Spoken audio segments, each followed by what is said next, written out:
About 3 million years ago, when early humans showed up, our protagonist was one of them. He seemed normal at first. He thought he was like everyone else, but he didn't age, he didn't weaken, and he didn't die. While everyone else aged and died, he stayed, hunting and fighting because that was all that gave him any joy. As time passed, his body kept changing, bigger, stronger, tougher. After nearly 3 million years of that, he was unmatched. People started calling him the god of Earth, Mu. He took it further, beat every other god, and ended up the strongest in the divine realm. With no rivals left, the rush faded and boredom set in. One day he stomped his foot and the god's entire divine realm trembled. Gods, angels, even the evil beings were terrified. It wasn't the first time he'd done it, and some gods were done with the daily quakes, Lucifer, the second-ranked god, among them. Mu didn't care, still stuck on the same thought. He'd beaten every worthy opponent without breaking a sweat, and it had been over 1,000 years since anyone could push him. He sighed and said, being too strong is a problem too. Then it clicked. If strength was the problem, he'd fix it by getting weaker. In an earthling body, he'd have hundreds to fight again. He jumped up and yelled, "Yang Yang!"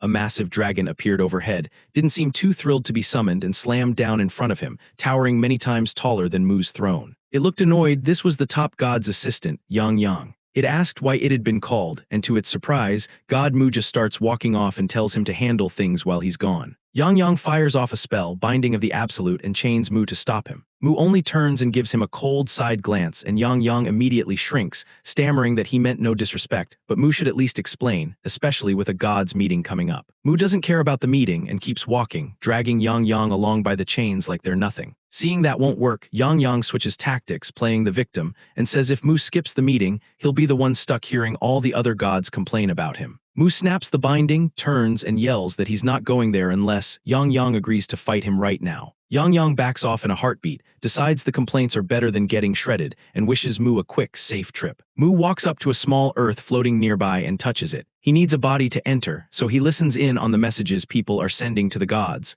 Most are trivial, but one person flat out questions his existence. It surprises him at first, then he decides that he is the perfect choice. For the first time in 1,000 years, Mu actually looks excited. He finally has something to do. Yang Yang, not so much. Mood absolutely tanked. Mu pauses like he might explain, then just says goodbye, leaves the place in Yang Yang's hands, and tells him to deal with anyone who shows up. Yang Yang realizes Mu is only sending his soul to Earth and leaving his body behind, and worried, he reminds him that if something happens to the body, the soul on Earth dies too. Mu's already decided, true to his Sigma personality, nobody in the divine realm would dare touch him, so the body will be safe. Yang Yang keeps trying to talk him out of it, but Mu brushes him off and goes anyway. Without warning, we cut away from Mu to someone else entirely who had just beaten the demon lord. The rush felt great, but it was only the ending of an anime. This guy is a 17-year-old loser named Lee Ho. Lee Ho is jealous of an anime's hero who ended up with a bunch of girls. Yeah, bro deadass watched harem in another world as his goodbye, and as the credits roll he sighs. He lets his phone slip, it falls and shatters, and we see why he's standing on the edge of a 3-story building, already bruised and cut, ready to end his life. He mutters a bitter goodbye and jumps. Falling through the air, crying, he yells, "If there's a god, prove it, send me to another world." He hits the ground hard. He should have died, but his body refuses, his fingers twitch, and he starts gasping. Right before impact, God Mu's soul jumped into Lee's body. Mu wakes up inside a wrecked body, no idea what just happened. Lee's soul, meanwhile, lands in the divine realm, stunned to the towering dragon glaring at him,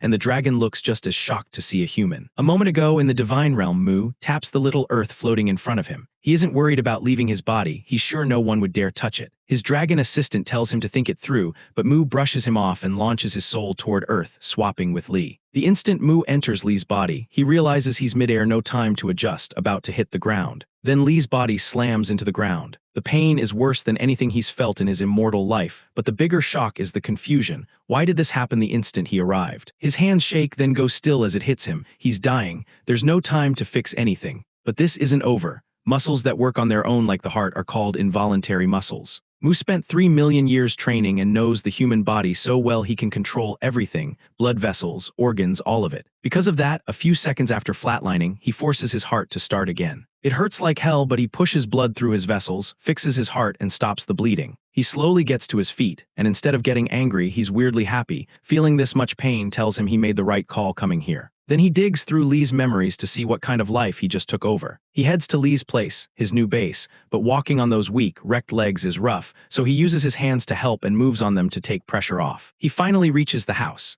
He goes into the small room, sits on a creaky bed, and reviews what he learned. Lee has one male relative who lives far away, so he's alone, broke, and miserable, and the only thing he does is go to some place called school. What amuses Mu most is a memory of someone at school who seemed to have made bullying him their life's mission, always picking fights, always making his life hell. Mu sees it as the perfect starting point because he can head straight into a fight. He got so hyped he threw a punch into the air, and a sharp pain shot through his right arm. He figured it was from overusing his hands while crawling back home earlier. Lee clearly never hit arm day, so even small efforts left them sore. Instead of getting mad, Mu smirks. After thousands of years without pain, it felt good to feel anything. The next day, police investigates where Lee Ho's body had hit the ground. Mu went back there too, not for the cops, but because the 3-story building nearby was Lee's school. He walks in, scans the halls, and finds the classroom, but slides the door open way too hard, killing his big entrance, which drew a glare from a classmate who called out to him and told him to keep it down. Mu forgets the sting and walks right up to the kid, standing uncomfortably close. When it comes to fighting, Mu always waits for the opponent to strike first, to confirm their intent to fight, and his opponent does. The kid then freezes for a second, thrown off by Mu's creepy grin,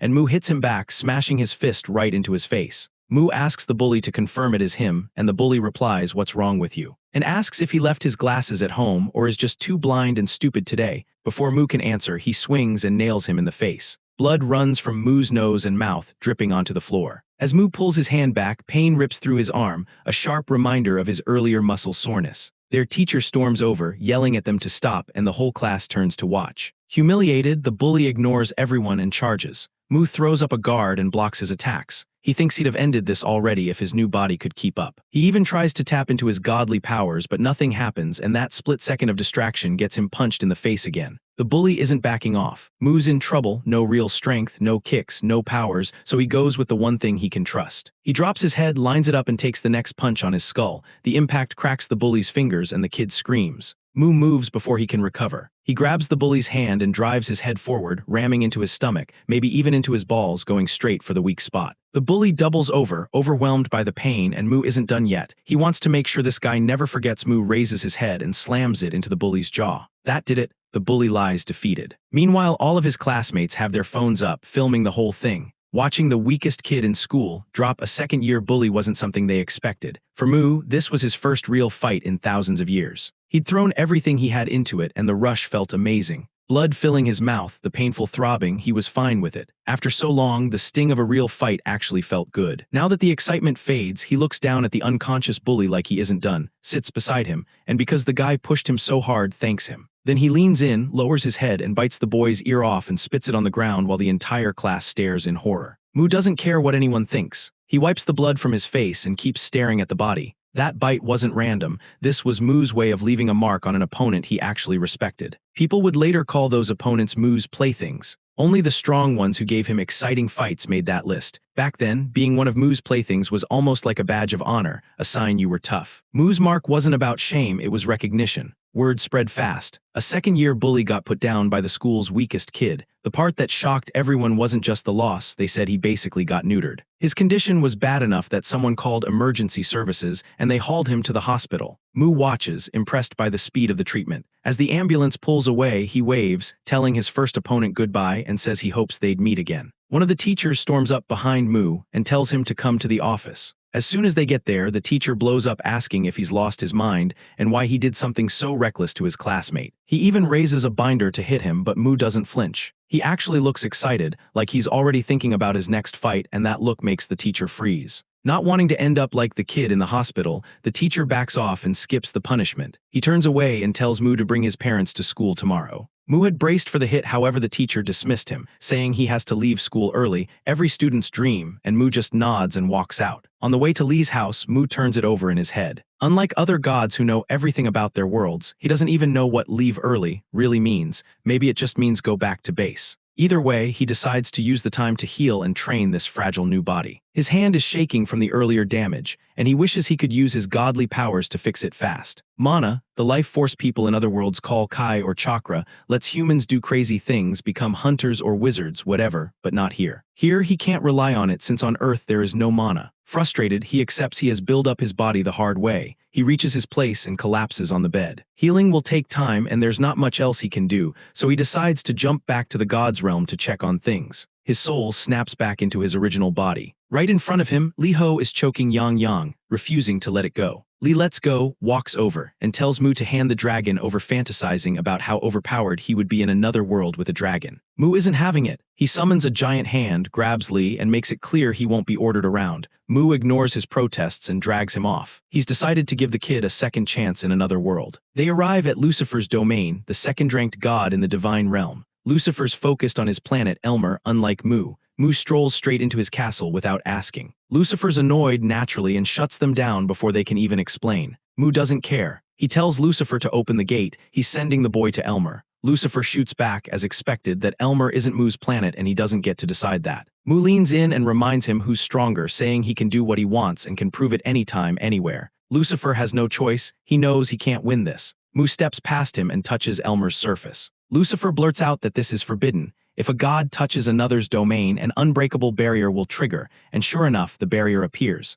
Mu shatters it in seconds. Lucifer just stares while Mu says the universe's rules can be changed if someone really wants to. Mu opens his hand and releases Li, telling him to step up and jump through the hole he just made into Elmer, no pressure. Li hesitates, clearly not what he imagined. Mu reminds him this is what he asked for and the chance is right here. Li, still wavering, asks again for the dragon so he can dominate his new life. Mu isn't having it. He refuses to hand over his own assistant and just blasts Li straight into Elmer's planet, forcing the isekai. He grumbles about kids wanting everything handed to them then, with things settled, tells Lucifer to look after the kid and heads out. Lucifer, humiliated and boiling, can only dream about tearing Mu apart. His past isn't simple either. He was the first demon lord, the one on top of all life on Elmer's planet. After taking the crown as the strongest, he even challenged the god of his world. At the start of that fight, Lucifer called down a blinding light that turned into a massive sword and charged it at him. The god couldn't handle it and was cut in two on the spot. Lucifer took that god's place, but he still wasn't satisfied. He went to the divine realm, challenged the other gods, and beat them one by one until he claimed the top throne. A demon became the god of gods and everyone respected him.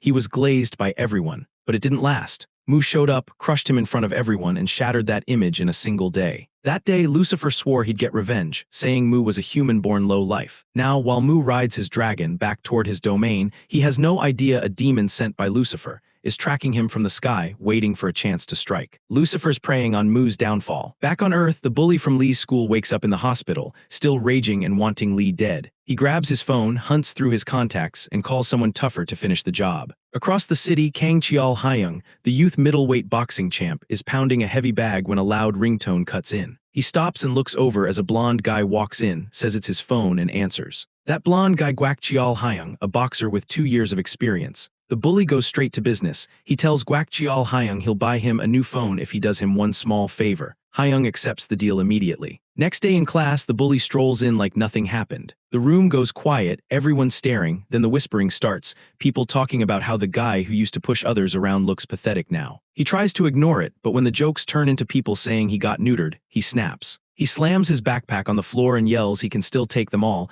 daring anyone who doubts him to come fight him. The class president, a girl with glasses, stands up and fires back, telling him to shut up or get out. It only pisses him off more. He loses it, grabs a chair, and goes to throw it at her to make everyone afraid of him again. Before he can do it, the door swings open and Ronnie Coleman steps in, asking what all the noise is about. The bully drops into his seat like nothing happened, fastest sit-down of his life. The teacher looks around, spots the class president still standing and clearly upset, and asks what's going on and why she's out of her seat. She doesn't tell on him. She sits and says it's nothing. Ronnie Coleman lets it slide, but tells her to see him after class, which leaves her wondering why. After school, she meets him like he asked. He says he needs a favor. Since she's the class president and someone he can trust, go check on Li Ho, who was absent and isn't answering his phone. In return, he'll write her a recommendation letter for senior year. It's framed like a request, but she knows she can't really refuse, so she agrees. At Li's place, looking like she just wants to get this over with. She goes straight to the door, knocks, and calls out. No answer, she hesitates, then tries the knob and it turns.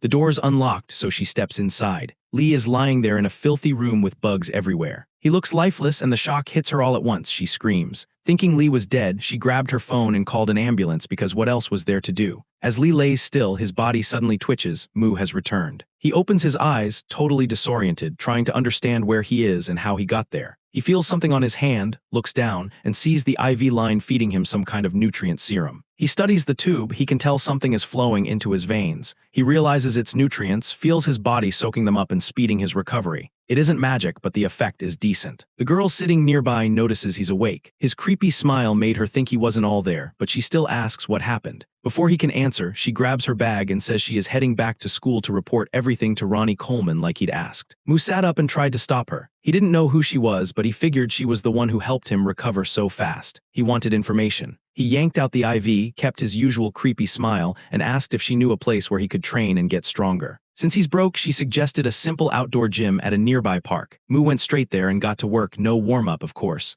Looking around impressed, these basic setups feel like real training gear to him. It's been almost 4,000 years since he last set foot on Earth. He hadn't bothered to check on human progress as the Earth god, so even these basic workout machines leave him impressed. Back in his time, people trained with rough, inefficient methods. By comparison, this stuff felt revolutionary to Moo, though he didn't even know how they worked, when a small rock hit his back and dropped to the floor. It was the bruised bully from earlier, and he'd brought backup, his cousin Hyung, a professional boxer. Moo just sat down, couldn't care less about him, picked up the rock and asked who threw it. The guy shouted that he did and bragged that his cousin would beat him to death for what happened. Before he could finish, Moo slipped in a quick punch. The guy hit the ground screaming, his already broken nose smashed again, and of course Moo couldn't have been happier about it. Meanwhile, in the realm of the gods, it was time for their regular meeting. But Moo didn't show up. His only assistant, Yang, nervous, started to deliver Moo's message, but Lucifer cut him off, glaring and demanding why an assistant dared to step into a god's meeting and speak first. Panicking, Yang explained he was only there to read a letter and meant no disrespect, then pushed through it with a shaky voice.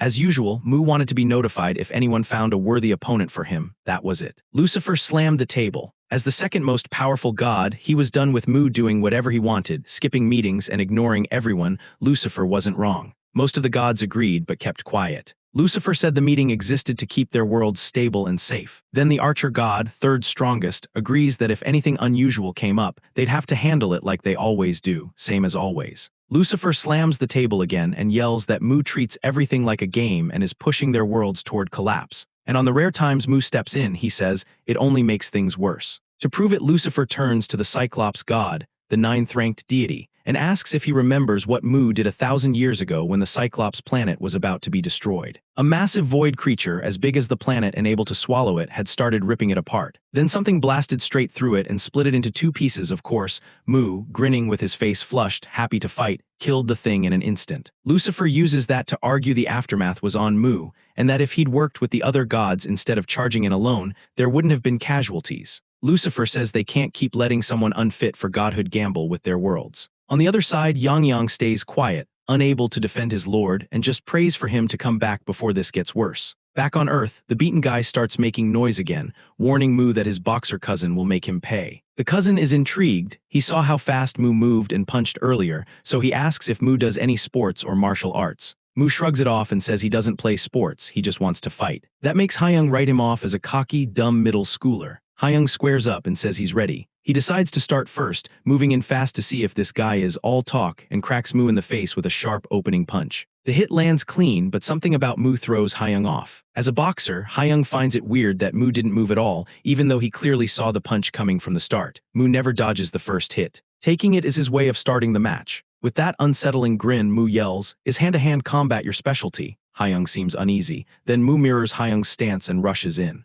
Hyung writes it off as just a dumb copycat move, blocks the punch, and gets shoved back across the floor. He can't believe how much power this skinny twig has, while Moo looks even more hyped. Just before impact, Moo flexed his arm as hard as he could. His arm feels like it's tearing, but he doesn't care. Pain only makes the fight better for him. He couldn't feel that sort of stuff from the creatures he fought in his godly form. He yanks off his belt and wraps it around his fist to protect his hand since this body heals slow. The kid on the sidelines calls it unfair. Neither Moo nor Hyung care about his opinion. Hyung charges back in. He throws a fast barrage left, right, nonstop, trying to overwhelm him. While defending, Moo studies him and sees it, fast and precise but predictable. Moo starts avoiding the shots with ease. Hyung tries to switch it up, but Moo not only blocks, he punches Hyung's arm mid-swing. It takes a few seconds for Hyung to process it, then he starts screaming. Moo just watches, amused, realizing Hyung and that kid from Lee's class really are related with the same overly dramatic tendencies. Moo doesn't waste time. He seals it with another quick punch and knocks Hyung out cold, while Hyung's cousin just stands there, stunned. Moo's face lights up like he's itching for round 2, and he says it's time to pay for all the trouble, since this isn't the first time they've messed with him. The bully who'd been acting tough earlier knows it's over now that Hyung's down. Moo walks toward the bully to finish him. Up close, he sees the guy's too scared to fight back, and there's no pride in beating someone like that. The guy notices that tiny pause and hopes that if he keeps acting scared and says he doesn't want to fight, it might end quietly, but it's too late. Before he can speak, Mu cracks him in the face with a quick punch. He goes in hard with no mercy, piling on hits even as the guy's face and body swell and bleed. Mu ends it with a brutal knee to the face and finally feels satisfied. He praises him for not admitting defeat, while knowing he never gave him a chance to. With both of them down, he walks off, leaving his mark on the boxer too. The bully lies there muttering his name, calling him a crazy bastard. Mu heads back to his house and feels good. He's getting to fight almost every day. Still, his weak muscles keep acting up. To keep this feeling going, he decides to return to the God realm to pick up what he asked Yang Yang to prepare. But this time nothing happens and Mu just sits there, waiting. A few days earlier at Lucifer's domain. That same day, Mu kept ignoring Lucifer, as we already know, coming and going like he owned the place, not realizing he was pushing Lucifer to his limit. On the way back to his domain, Yang Yang asked how Earth was. Mu said he loved it, but his new body was weak, then told his assistant to find a recovery magic orb so his body on Earth could heal faster. There was just one small problem. Magic items are common on Elmer and a few other worlds under Lucifer because there's plenty of mana there. On Earth, you only get them through divine blessings or whims, so they're insanely rare. Only a few people in history have used them, and humans treated those people like gods. Not long after, Yang Yang promised he'd have the recovery orb ready the next time Mu came to the God realm. When they landed, the assistant reminded Mu about the upcoming gods meeting, and Mu casually dug in his pocket and said he'd prepared something because of all the complaining. It was just a small letter. Of course, we already know what's written inside it. After handing that off, Mu walked to the miniature Earth model and put his hand on it to jump back to Lee. Neither of them noticed the small demon watching from above, reporting every move to Mu's biggest enemy. Back to the present, Lucifer is piecing things together. He doesn't know what Mu's plan is, but he's sure Mu's body is empty, and skipping the meeting tells him Mu won't be in the God realm for a while. It clicks this is his moment, a once-in-a-millennium chance to get revenge. He's not missing it. Without warning, Lucifer casts life taxidermy,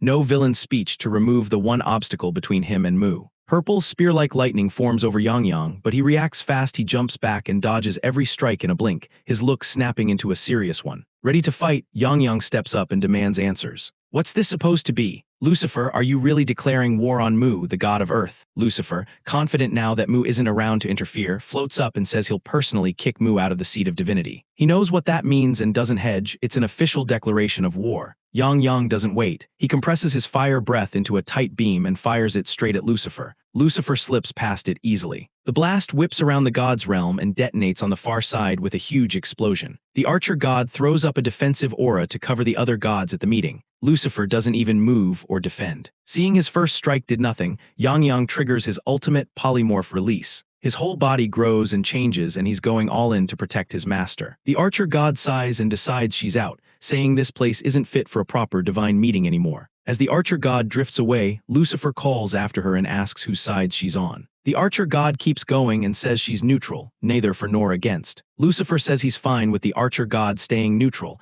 as long as she doesn't interfere. Then he turns to the rest of the gods and asks if anyone objects to Mu's expulsion. None of them say a word. Yang Yang is still alive and warns Lucifer that he's no match for God Mu. Lucifer just smirks and says he knows Mu isn't here. He's living in a weak human body on Earth. That stuns Yang Yang. He thought he was the only one who knew, and it suddenly explains why Lucifer chose to rebel. With nothing left, Yang Yang tries one last surprise attack, whipping his tail around Lucifer, but Lucifer slips aside and slices the tail into pieces. He doesn't finish him. Keeping Mu's assistant alive means he can use him to find Mu on Earth, in that human body, and make him pay for all the humiliations. Lucifer laughs while Yang Yang coughs blood and shakes, unable to do anything. On Earth, Hyung is covered in bruises and getting screamed at by his coach for the street fight. He's forced to take a long recovery break right before his big matches, then finally gets dismissed. Walking out, he blames Lee for the mess, right as Kang walks in. Kang notices his beat-up state and asks what happened. Hyung can't admit he got handled by some random weak-looking guy,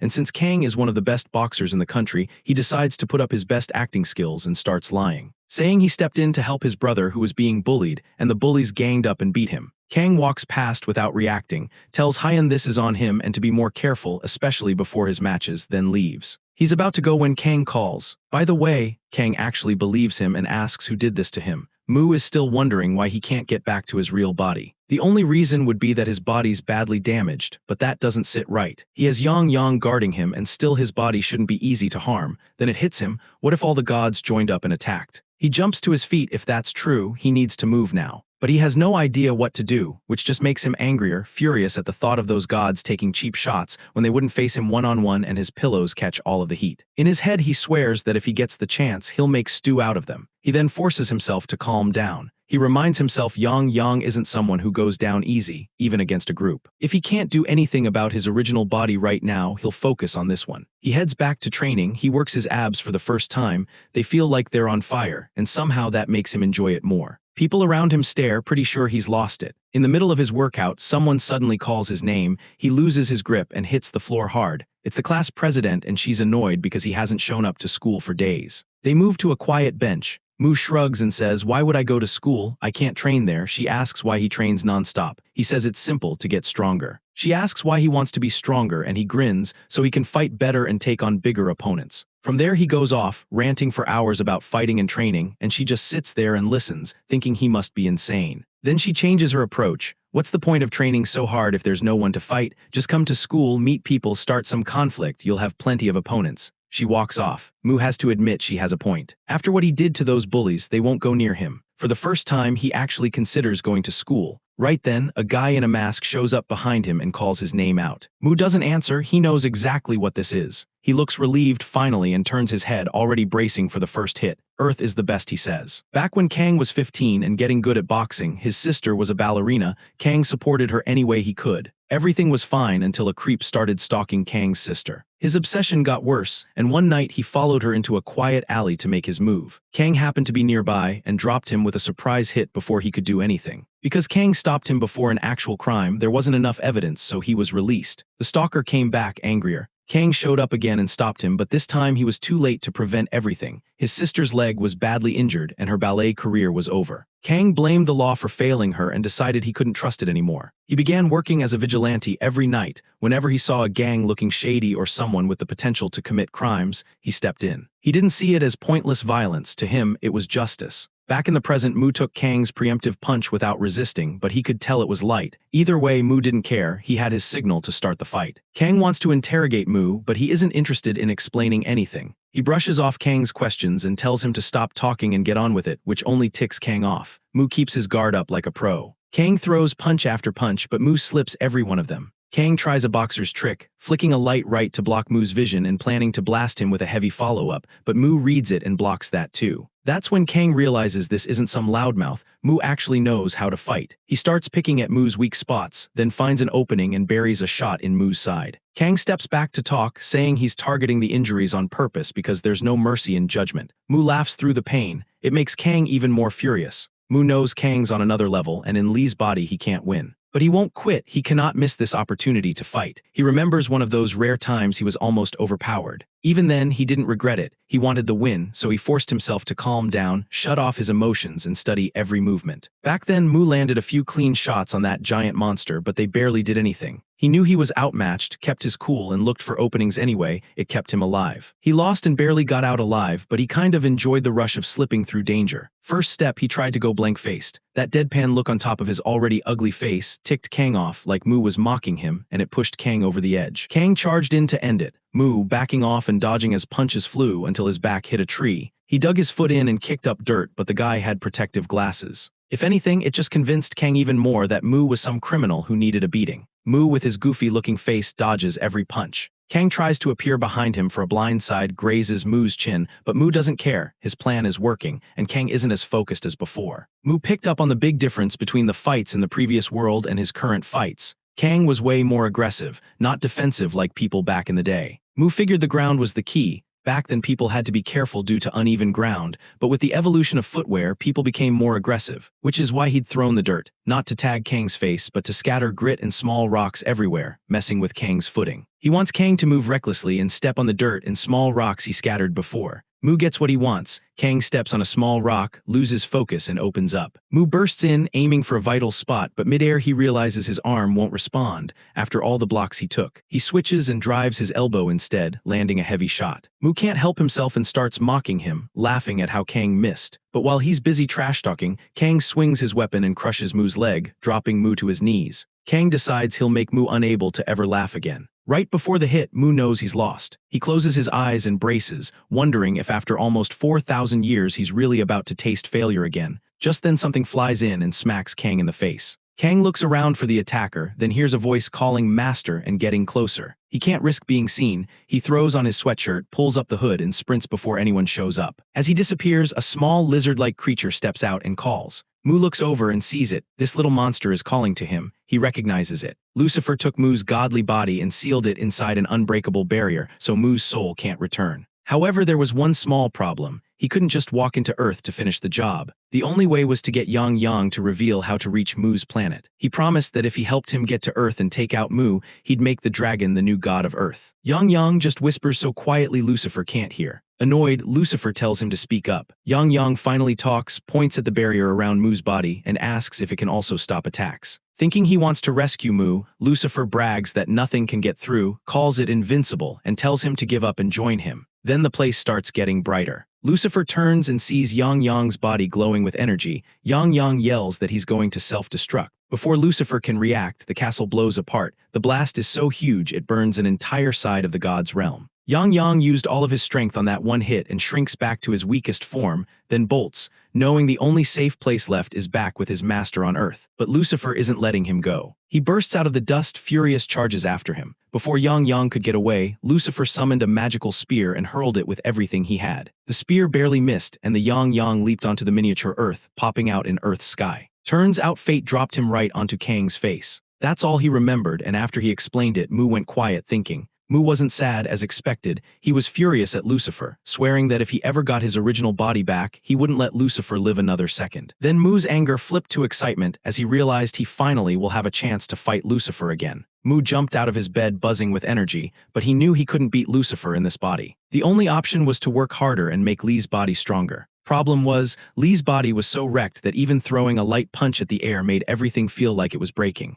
Then it hit him. He told Yang Yang to find a magical orb last time. He turned and asked if he'd gotten it and brought it back. To his surprise, Yang Yang said he did. At Mu's request, he slowly coughed it up, explained it was a dragon bloodstone with a one-time healing spell, and he apologized for only bringing one. Mu picked it up, thanked Yang Yang, and said this was more than enough for now. He activated it right away and his wounds started closing up instantly, but that wasn't even the best part. Mu realizes the orb isn't just healing him. His muscles feel sharper, more responsive, almost sensitive in a way they weren't before. It's got a body enhancement spell mixed in. Seeing Mu's reaction, Yang Yang admits he put extra work into it and infused his own magic into the dragon bloodstone. Very handmade, very proud. Mu thanks him, then looks at the leftover bit of the orb and figures not all the power was used up, since it hit a weak human body. He hands the piece to the little lizard and tells him he can use it. Yang Yang says he'll save it for Mu in an emergency and carefully tucks it back into the stomach pocket. Cut to a yellow lizard. It's the favorite pet of the girl from earlier. She treats it like a close friend and even wishes it could talk so they'd never be bored. She puts it back in its home and heads out to school. The beaten-up bully from before sits quietly with glasses on, focused on his studies. The pain from facing Mu seems to have straightened him out. Instead of causing trouble, he's prepping for exams.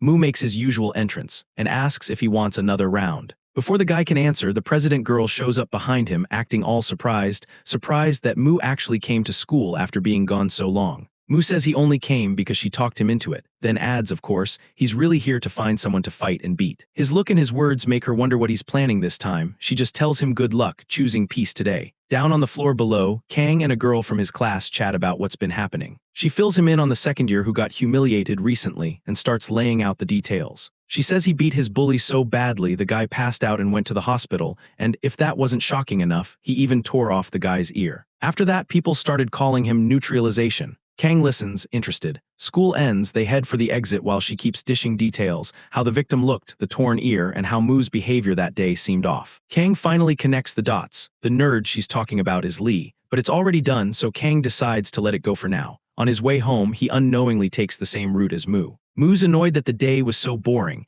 Everyone was glued to notebooks or phones, no fights, nothing confirmed. Then he spots Kang walking with the girl. Because Kang wore glasses and a mask yesterday, Mu doesn't recognize him right away, but the shape of his muscles set off alarms. In a snap, he's sure and of course yells, "It's that guy from yesterday." The shout makes Kang turn. He sees Mu charging at him with a wild look and he bolts, sprinting away and leaving his waifu behind. He can't believe Mu recognized him despite wearing glasses and a mask, but either way, he can't get caught and risk this maniac reporting him. Kang suddenly cuts into a side alley. Mu follows, but when he turns the corner, Kang's gone. Yang Yang pops out of Mu's shirt and asks if that was the same person. Wanting to help track down the rude human, he asks to sniff him out using the strong scent he picked up when Kang hit him the day before. Mu says go for it and Yang Yang gets to work. Right then, someone steps in front of him. He almost gets stepped on. He looks up in surprise. It's the class president from Lee's class. She stares wide-eyed, then breaks into a blushy smile. She is hooked at first glance. Yang Yang doesn't know who she is, and he tells her to move so he can keep working, but she ignores him and scoops him up. He squirms and snaps at her, warning her not to mess with him,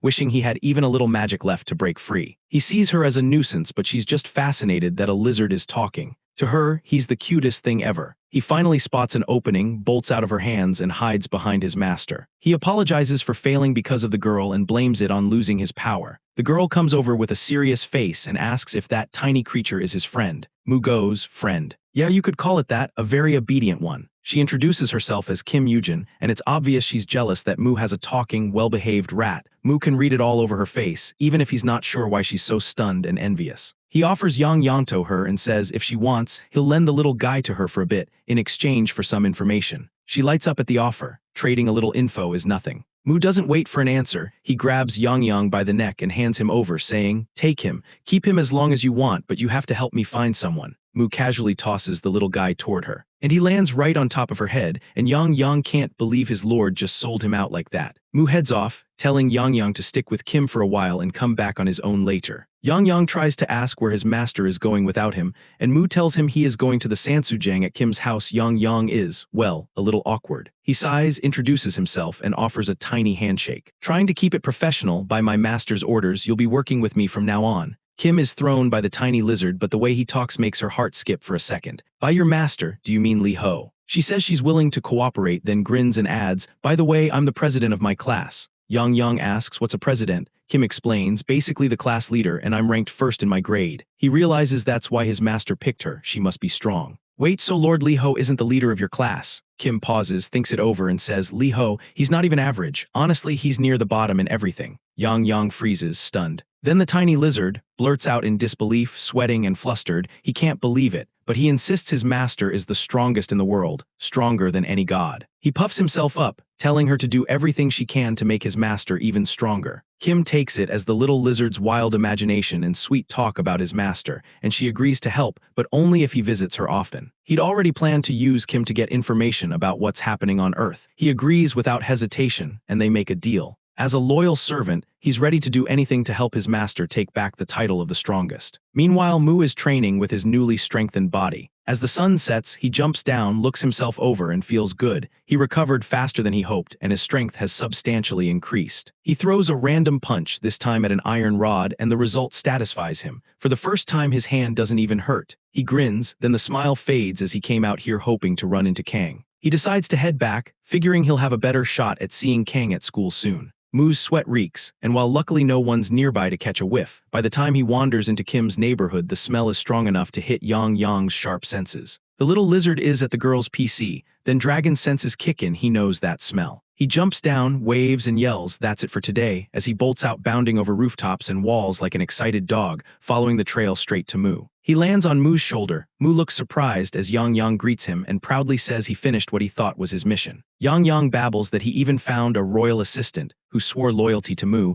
and he's so hyped that Mu misses what's happening a few steps away. Then the lizard smells someone he'd chased earlier. He points it out and he's right, it's Kang in the shadows acting like Batman. The bike thief doesn't apologize. He threatens Kang, saying he'll send someone after him if Kang doesn't let him go. That just tells Kang he picked the right target, so he doubles down until that sense of danger makes Kang turn. As they face off, everything's tense except Yang Yang, who's facing the other way, insisting they're going the wrong direction. He keeps pointing at a restaurant, telling Mu to head that way, but Mu ignores him and focuses on Kang. They lock eyes. Mu looks dead set. Kang looks unsure. Mu starts closing the distance, slow and deliberate. Kang tries to explain there's a misunderstanding and tells Mu not to attack, but Mu doesn't listen, ready to swing. Kang realizes he has to defend himself and squares up. He'd beaten Mu before, and he hesitates now because he knows Mu isn't the kind of guy who deserves a beating like he once thought. But then nothing happens. Mu had been faking an opening attack to bait Kang into striking first, and Kang didn't bite. The thief who'd been watching, meanwhile, seizes the opportunity, snatching Kang's weapon. He rushes at Kang. Kang slips aside at the last second, turning his head and stepping out of the path, then sees the weapon headed straight for Mu.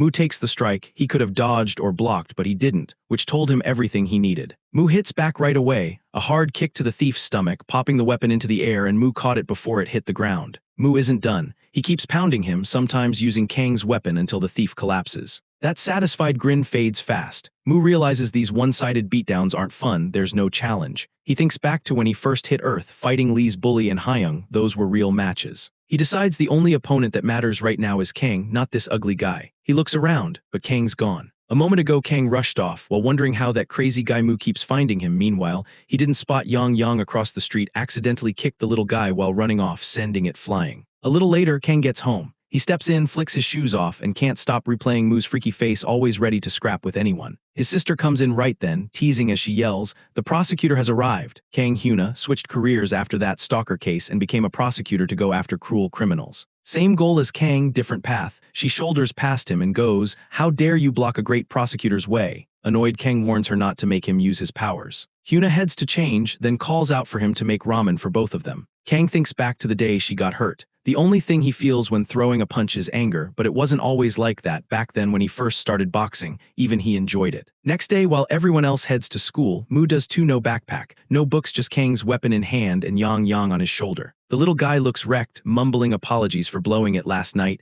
and as usual, Mu doesn't care. Students pass by staring, even Lee's old bully eyeing the pair. Then Kim Yujin, the class president, of course spots Mu. She lights up upon seeing Yang, but Mu reminds her about the favor she owed him for borrowing the talking lizard the other day. She said she'd heard about a guy like he described, a bully hunter who beat down anyone acting like a bully. Mu was a bit let down. He hoped for more, though he figured they'd run into this guy again, and next time he wouldn't let him slip away. Meanwhile, Kang is already there, creeping from behind. Kang steps in close and whispers, "Stay in your seat after class. I'll come find you," then takes his weapon and keeps going. Mu hadn't expected to face him so soon. Just hearing his voice made him excited. He let Kang walk away without a word. Seeing that, Kim wondered if Mu and Kang were friends or if there was something she didn't know. She asked Mu, still staring after him and waiting for their meeting after class. Mu answered with one line, "Bully hunter." From then until the end of class, Mu kept that eager look. He told himself he could wait as long as needed for a real fight, but his right leg wouldn't stop shaking. Endless earthquake for Yang, who had to spend the whole day dealing with the constant shaking. After the school day ended and everyone cleared out, Mu went straight to the class president and gave poor Yang to her. He tells Kim Yujin he has something urgent to do. She happily takes the little lizard and heads for the exit. Right then, a hand pops up from the other side of the room. It's Kang. Of course it was Kang. The moment Mu's been waiting for finally shows up. Kang steps in, shuts the door, and calmly reaches into his backpack, pulling out training gloves and slipping them on. Mu's a bit surprised, wondering if Kang's about to do that belt trick Mu pulled before. As he finishes with the second glove, Kang looks at him and asks if he actually likes fighting. Mu shakes his head and says no, he doesn't. What he does like is the hit itself, the pain and shock when he gets punched. He likes the burn in his muscles when he pushes past the limit. And after more than 3 million years, fighting is the only thing that's ever made him feel alive. Thinking about that, Mu's face twists into an eager, almost creepy grin, and Kang hesitates, thinking this guy might be nuts. He lets it go, unzips his bag again, pulls out another pair of gloves and tosses them. Mu lets the gloves smack him in the face, then snatches them before they fall. Kang sets his bag in the corner and tells him to put them on, saying he wants to keep it fair. He can't take a fight seriously if his opponent isn't even a thug. Mu slips the gloves on, rushes him, and throws the first punch. Kang blocks and slips it, a little annoyed that Mu didn't even let him finish what he was going to say. He reminds himself he came here for a fight, so no point getting mad. After they trade a bunch of punches and blocks, both of them step back for a while. Kang uses that pause to reset, drawing on his pro boxing experience. He tells himself to relax, keep his body loose, and focus on control, not just power. Mu rushes in again. This time Kang's ready. He blocks clean without taking a hit, then cracks Mu on the jaw twice. Kang glances at his hand, feeling satisfaction. The power and accuracy surprise him, so he runs the same motion again on Mu like he's testing it. Loosen the muscles, rotate through the body, send it through the fist and even the fingers, drive it straight into the target. Now Kang looks fired up, eager to give Mu some painful, practical boxing lessons. Mu's impressed too, but instead of backing off, he gets even more excited. This is exactly what he wanted. On the third floor, a red-haired guy is dozing during night self-study when he suddenly starts trembling like he's having a nightmare, then jerks awake, confused about where he is. He spots a not-so-friendly note on his desk calling him out for always sleeping in class, shade in handwriting. He doesn't bother figuring out who left it, checks the time on his phone, decides to head out, grabs his backpack, and hits the stairs. Upon reaching the second floor, something catches his eye: two shadows having a fight. Mu and Kang are still going at it. Right then, Mu's cornered and stuck on defense. He thinks fast, lifts his foot and plants it on Kang's chest, stopping him and catching him by surprise. As Kang staggers, caught off guard, Mu went for a follow-up kick to Kang's face. Kang got his guard up in time and looks furious, asking why he was kicking when this was boxing. Mu smirked and said, "What are you talking about? I don't even know what boxing is." Before Kang could answer, Mu jumps in again, aiming another kick while taunting, "Who said we're only using fists?" The kick slammed into Kang and shoved him back. For a moment, Kang was rattled. He was a boxer, not ready for kicks, so Mu pressed it and landed one solid shot after another. Kang couldn't believe someone who looked that weak was kicking this heavy. Then Mu switched targets and aimed at a vital spot low. Kang froze. If that hit, he'd be done. Mu's kick landed clean, but nothing happened. Mu jumped back and put space between them, wearing a smug smile like he'd pulled his punch. In reality, he'd gone all out, but the physical boost from Yang had already faded. The second he realized it, he panicked. Without that power, he knew he couldn't beat Kang. Kang, still a bit shocked, sensed something was off. Mu wasn't the type to show mercy, so why didn't he finish it? Then Kang smirked and went, "Don't tell me you just lost your strength." He figured Mu was just exhausted. Mu kept a straight face, acting like Kang was wrong, but Kang had already convinced himself and started laughing. Mu looked stuck, like he didn't know how to keep this fight going. Behind the classroom door, the red-haired guy had been watching. The awkward fight and the weird laughing, like it was some comedy show, turned him off so much he just walked away, not interested in their silly fight, calling it disgusting. As Mu decides to play on defense, Kang sees his chance and rushes in to take advantage. Kang shot for a vital spot Mu had left open. Mu's knee didn't save him. One hit sent him spinning, handing Kang a clean opening. He smashed a heavy punch into Mu's head, launching him back. Mu hit the wall and slumped, and it hit him. With this body, he couldn't match Kang's solid, muscular build. One desperate idea came to mind. If he could tap a little of his original mana, he could overpower this guy. It wasn't exactly reliable, but it was all he had. He pushed himself up and tried to pull even a tiny bit of magic into his fist before lunging.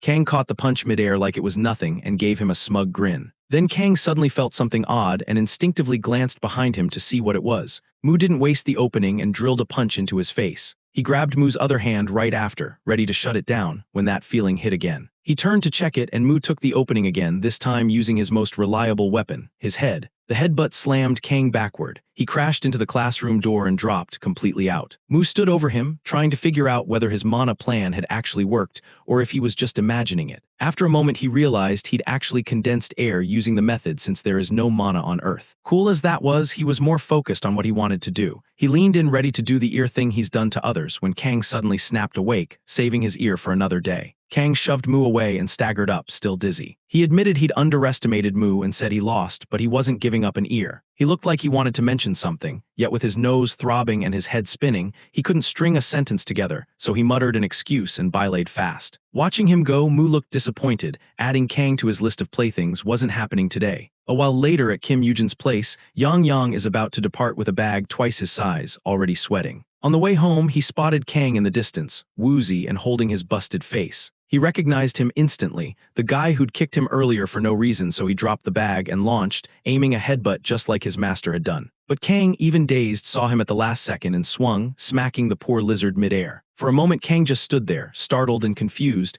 not even recognizing what hit him and wondering what kind of dog just attacked. He turned away, hurrying home to rest. As soon as he disappeared, Mu stepped up to Yang's crumpled body, staring down at him. The next morning, Mu is back on the street heading to school, this time in a brand new uniform with Yang riding in his new backpack. The little guy carried the clothes in his backpack and asks how Mu likes them. He even bragged that Kim Yujin, Yang's subordinate as he calls her, bought the uniform and backpack for Mu just to keep him satisfied, and said he'd stay hidden for now to avoid attention. Across the road, Kang spots Mu and asks why he was wearing a school uniform on a Saturday. Mu just asked what Saturday even is, and Kang looked a bit annoyed but changed the topic and brought up what he'd meant to say yesterday. He asked again if Mu liked fighting. Mu gave the same answer, he fights because he has to. Kang didn't really buy it after seeing his face during yesterday's fight, the grin said otherwise, but he moved on and asked Mu to start hanging out with him, saying that if they did, he wouldn't be bored hunting for fights all the time. The moment Mu heard that, he started shaking, that scary, excited smile back on his face.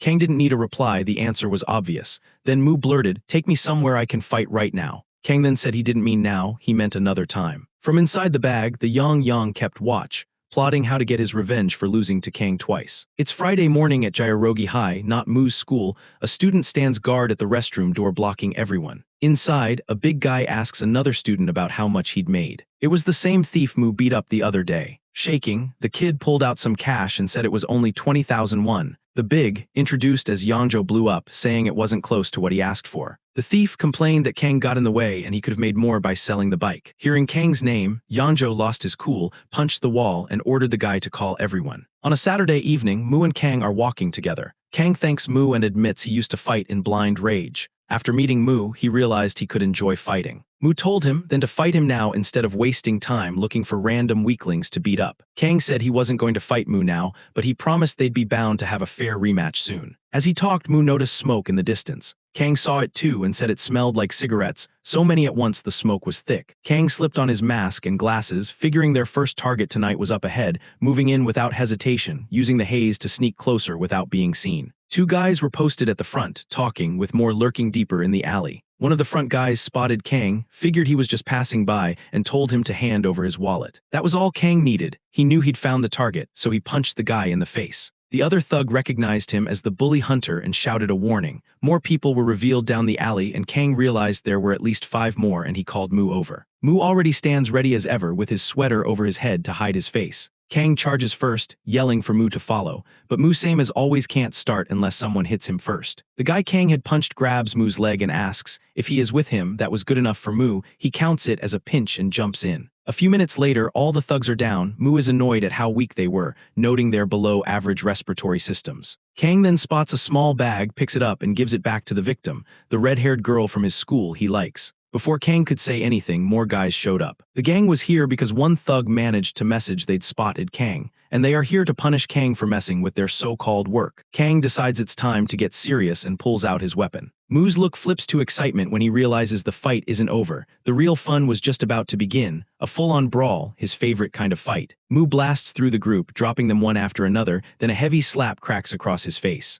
It's Yangzhou, of course, with one clean hit. He sends Mu to the ground, then he asks why there are 2 Kangs. Right next to the fight, the red-haired guy happens to pass by, muttering why no one answered his calls. He hears the noise and goes to look, sees the brawl, and the same disgust hits him, wondering if they have that much time to be fighting all the time. He's about to walk off, then spots the girl cornered and Kang standing in front of her to protect her. His name is Heejun, and his dad was an MMA champion, a guy he idolized, the strongest person he knew. But then his dad started using drugs to get stronger, and it felt like he had gone insane. His dad turned into a violent person, not only in the ring but also at home. His mom finally ran away from home, but she left the kids behind. Heejun, although he knew he couldn't last, had to protect his sister. He watched his dad's matches and practiced in secret. He grew, and when he eventually got to his dad's size, the incident happened. He finally stood up for him and his sister and fought back because he felt his life was in danger. His dad called him ungrateful, shouting that he'd kill Heejun and his little sister. Hearing that, Heejun, in that moment of anger and fear, killed his father. It was murder, but the court took his situation into account. He got 1 year in a juvenile detention center, and during that year, Heejun still went to school. While working to support himself and his sister, he couldn't afford to get sick or hurt,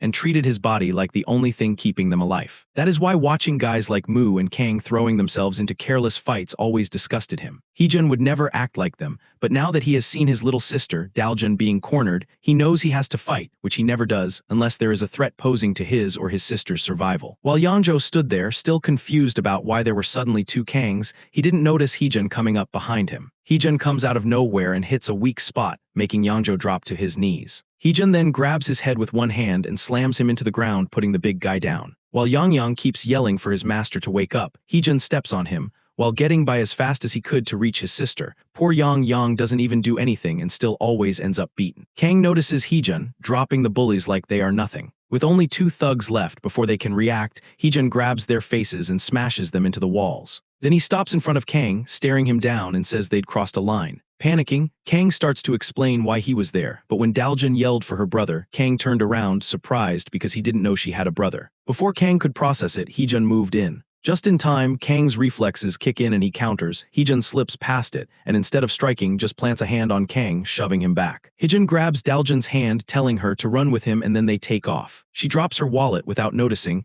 and as they run, Yangzhou stands there, blocking the alley exit, looking absolutely furious. Yangzhou yelled, demanding to know who Heejun was and why he'd shown up, asking if that bastard is the 3rd Kang. Heejun, not stopping for a chat, gets ready to force his way through, but before he can, out of nowhere, Yangzhou gets punched in the face. It is Mu, back on his feet, itching for the fight. Heejun wonders who he is, but more importantly, he uses the opening to pull his sister out of there. While Mu is laughing, Kang snaps at him, asking why he exposed his face. Yangzhou, meanwhile, is struggling to stand back up and searching for where that second punch came from, just in time to see them already running off. A while later, Kang sketched Yangzhou and told Mu who the guy was and what they should do next. He said Yangzhou was one of the 3 most infamous delinquents around. Together, they were called Godori, each one the top bully at their schools. Kang explains the situation further, noting that they have only recently started acting up. From what he'd seen, Kang said Yangzhou was the key, which is why he acted like the leader back there. But even after all that, Mu still looks lost and asks Kang to explain what he is even yapping about. Kang snaps, asking if Mu even had a brain or if it was just for decoration. That's when Yang pops out of his hiding spot, not willing to endure the insults any longer. He yells at Kang and even calls him a bastard, demanding how he dared to be so rude to God Mu. Kang just looks shocked. He has no idea what a talking frog is suddenly doing here. Mu introduces Yang as his assistant or maybe a friend. Kang starts getting suspicious about Mu. He doesn't know even basic knowledge like the names of the days of the week, and now he's adding a walking, talking frog as his assistant. Mu is actually impressed that a human like Kang figured out he isn't human. They talk over each other. Kang asks if Mu's an alien and Mu says he's a god. Kang says he doesn't look like a god, more like an idiot, and Mu immediately asks what alien even means. All this is happening in President Kim's house. She's wondering why they're even there, then her annoyance fades fast at the sight of Yang playing with her phone. Kang keeps it simple for Mu. The target is the big guy who slapped Mu and dropped him before Mu got a punch in, and just thinking about what happened back then makes Kang furious. Mu finally gets who they're after. He's happy he had a real fight, the unique experience of the difference in weight class after such a long time. Mu gets fired up at the idea of facing someone like that, but he knows his current body doesn't cut it. Kang agrees, says Mu tires out quickly, and tells him to come to his gym. Mu turns it down, saying he needs something more varied, more intense, and rougher. Yang, who's been playing with Kim's phone, found something, an underground arena with an undefeated fighter on a 13-win streak who puts people down in seconds. The girl streaming asks if anyone dares to face that fighter and says the winner gets 1 million won. Mu and Kang watch closely, then Kang recognizes the fighter and says he's with the Godori gang. That's all Mu needs. He sets his plan. Use this as training, beat Yangzhou, then take down the Godori gang one by one. Meanwhile, in the Divine Realm, a powerful magical attack slams into the Earth God's domain. It's Lucifer, throwing everything at breaking Earth's barrier to get at Mu. As the dust clears around the small Earth, he stares, only to see the mini Earth with not even a scratch. He can't stand it. Remembering how Mu broke the barrier of Lucifer's own planet with ease makes him furious. Yangzhou is just as mad. He kicks and punches a door, angry at our boy and Kang, while someone is trapped inside of the bathroom wondering if it's that urgent. Yangzhou walks out of restroom, getting worked up by neither getting money nor catching Kang. The same small guy from before tries to cheer him up and shows him Daljin's wallet she dropped earlier. Yangzhou snatches it and shakes it, and a few measly coins clatter out, and he just loses it, thinking the little thief's mocking him with pocket change. Her student ID that falls too. He picks up the card, then grins, realizing he can use this. The next morning, Mu and Yang are outside, and Yang guides Mu through the streets. They're heading for the arena. Yang lets out a fart, and while the guy and his ugly dog jog besides them, the second it hits the dog's nose, it snaps. It lunges straight at Yang and bites him in the ass, then backs of. The dog calms down. Yang is left sore, and they break apart with both of them throwing angry glares. Yang decides the lowly creature, as he calls him, is just crazy, promising he'll get his payback once he gets his magic back. A while later, they finally reach their destination. The little girl from the video is at a table, going through applicants and either approving or turning them away. When it's Mu's turn, she spots his school uniform right away, even recognizes which school it is, and asks if she's right. Before he can answer, Dragon Yang whispers for him to just say yes. She moves on and asks what kind of fighting experience qualifies him for the arena. Mu doesn't get what she means at first, so she explains, boxing, wrestling, martial arts, even street fighting all count. He pauses and starts counting with Yang helping him do the math. Mu blurts out that he has about 3 million years of fighting experience. The people in line crack up, but the girl running registrations actually likes his answer, passes him, and asks for the entry fee, 50,000. Yang pulls out the cash. He'd used Kim's trust to swipe her wallet. Problem is, they only brought about 46,000, 4,000 short. The girl seems to like Mu and lets it slide. As he walks off, something makes him stop. There's a big guy in a green hat and jacket leaning on a post, and Mu stares for a few seconds. Serious build, defined muscles, clearly someone who trains. He hasn't seen the face yet, but he thinks this might be the Godori guy Kang mentioned. A few minutes later, right as the event is about to start, it's not a guy at all. It's a girl, or at least someone who looks a lot like one. The little streamer girl kicks things off by introducing the undefeated champion, while everyone else forms a wide circle around them. Whistle go, 13 wins in a row. Then Mu steps right into the middle like it's a straight one-on-one. He usually waits for the other guy to swing first, but not this time. figuring standing in the center means both sides are ready. Before he can move, the host runs over and stops him. She pulls a paper from her pocket and tells him there are rules. This isn't a street brawl. He can't just jump the champion. It's a tournament. Didn't he watch the broadcast? Mu backs off and goes along with it. Some while later, it's finally his turn. His opponent turns out to be the same guy whose dog went after Yang Yang earlier. The host introduces Mu as a self-proclaimed fighter with 3 million years of experience, then introduces the other guy as a Chinese martial arts master. Yang Yang watches from a distance, looking around as he hears people placing bets on the fight. Meanwhile, non-stop barking gets his attention. The dog looks familiar, and he realizes it's the same one that bit his butt on the way here. Fired up, he launches out of his bag with a huge jump that makes people look up, then lands near Mu.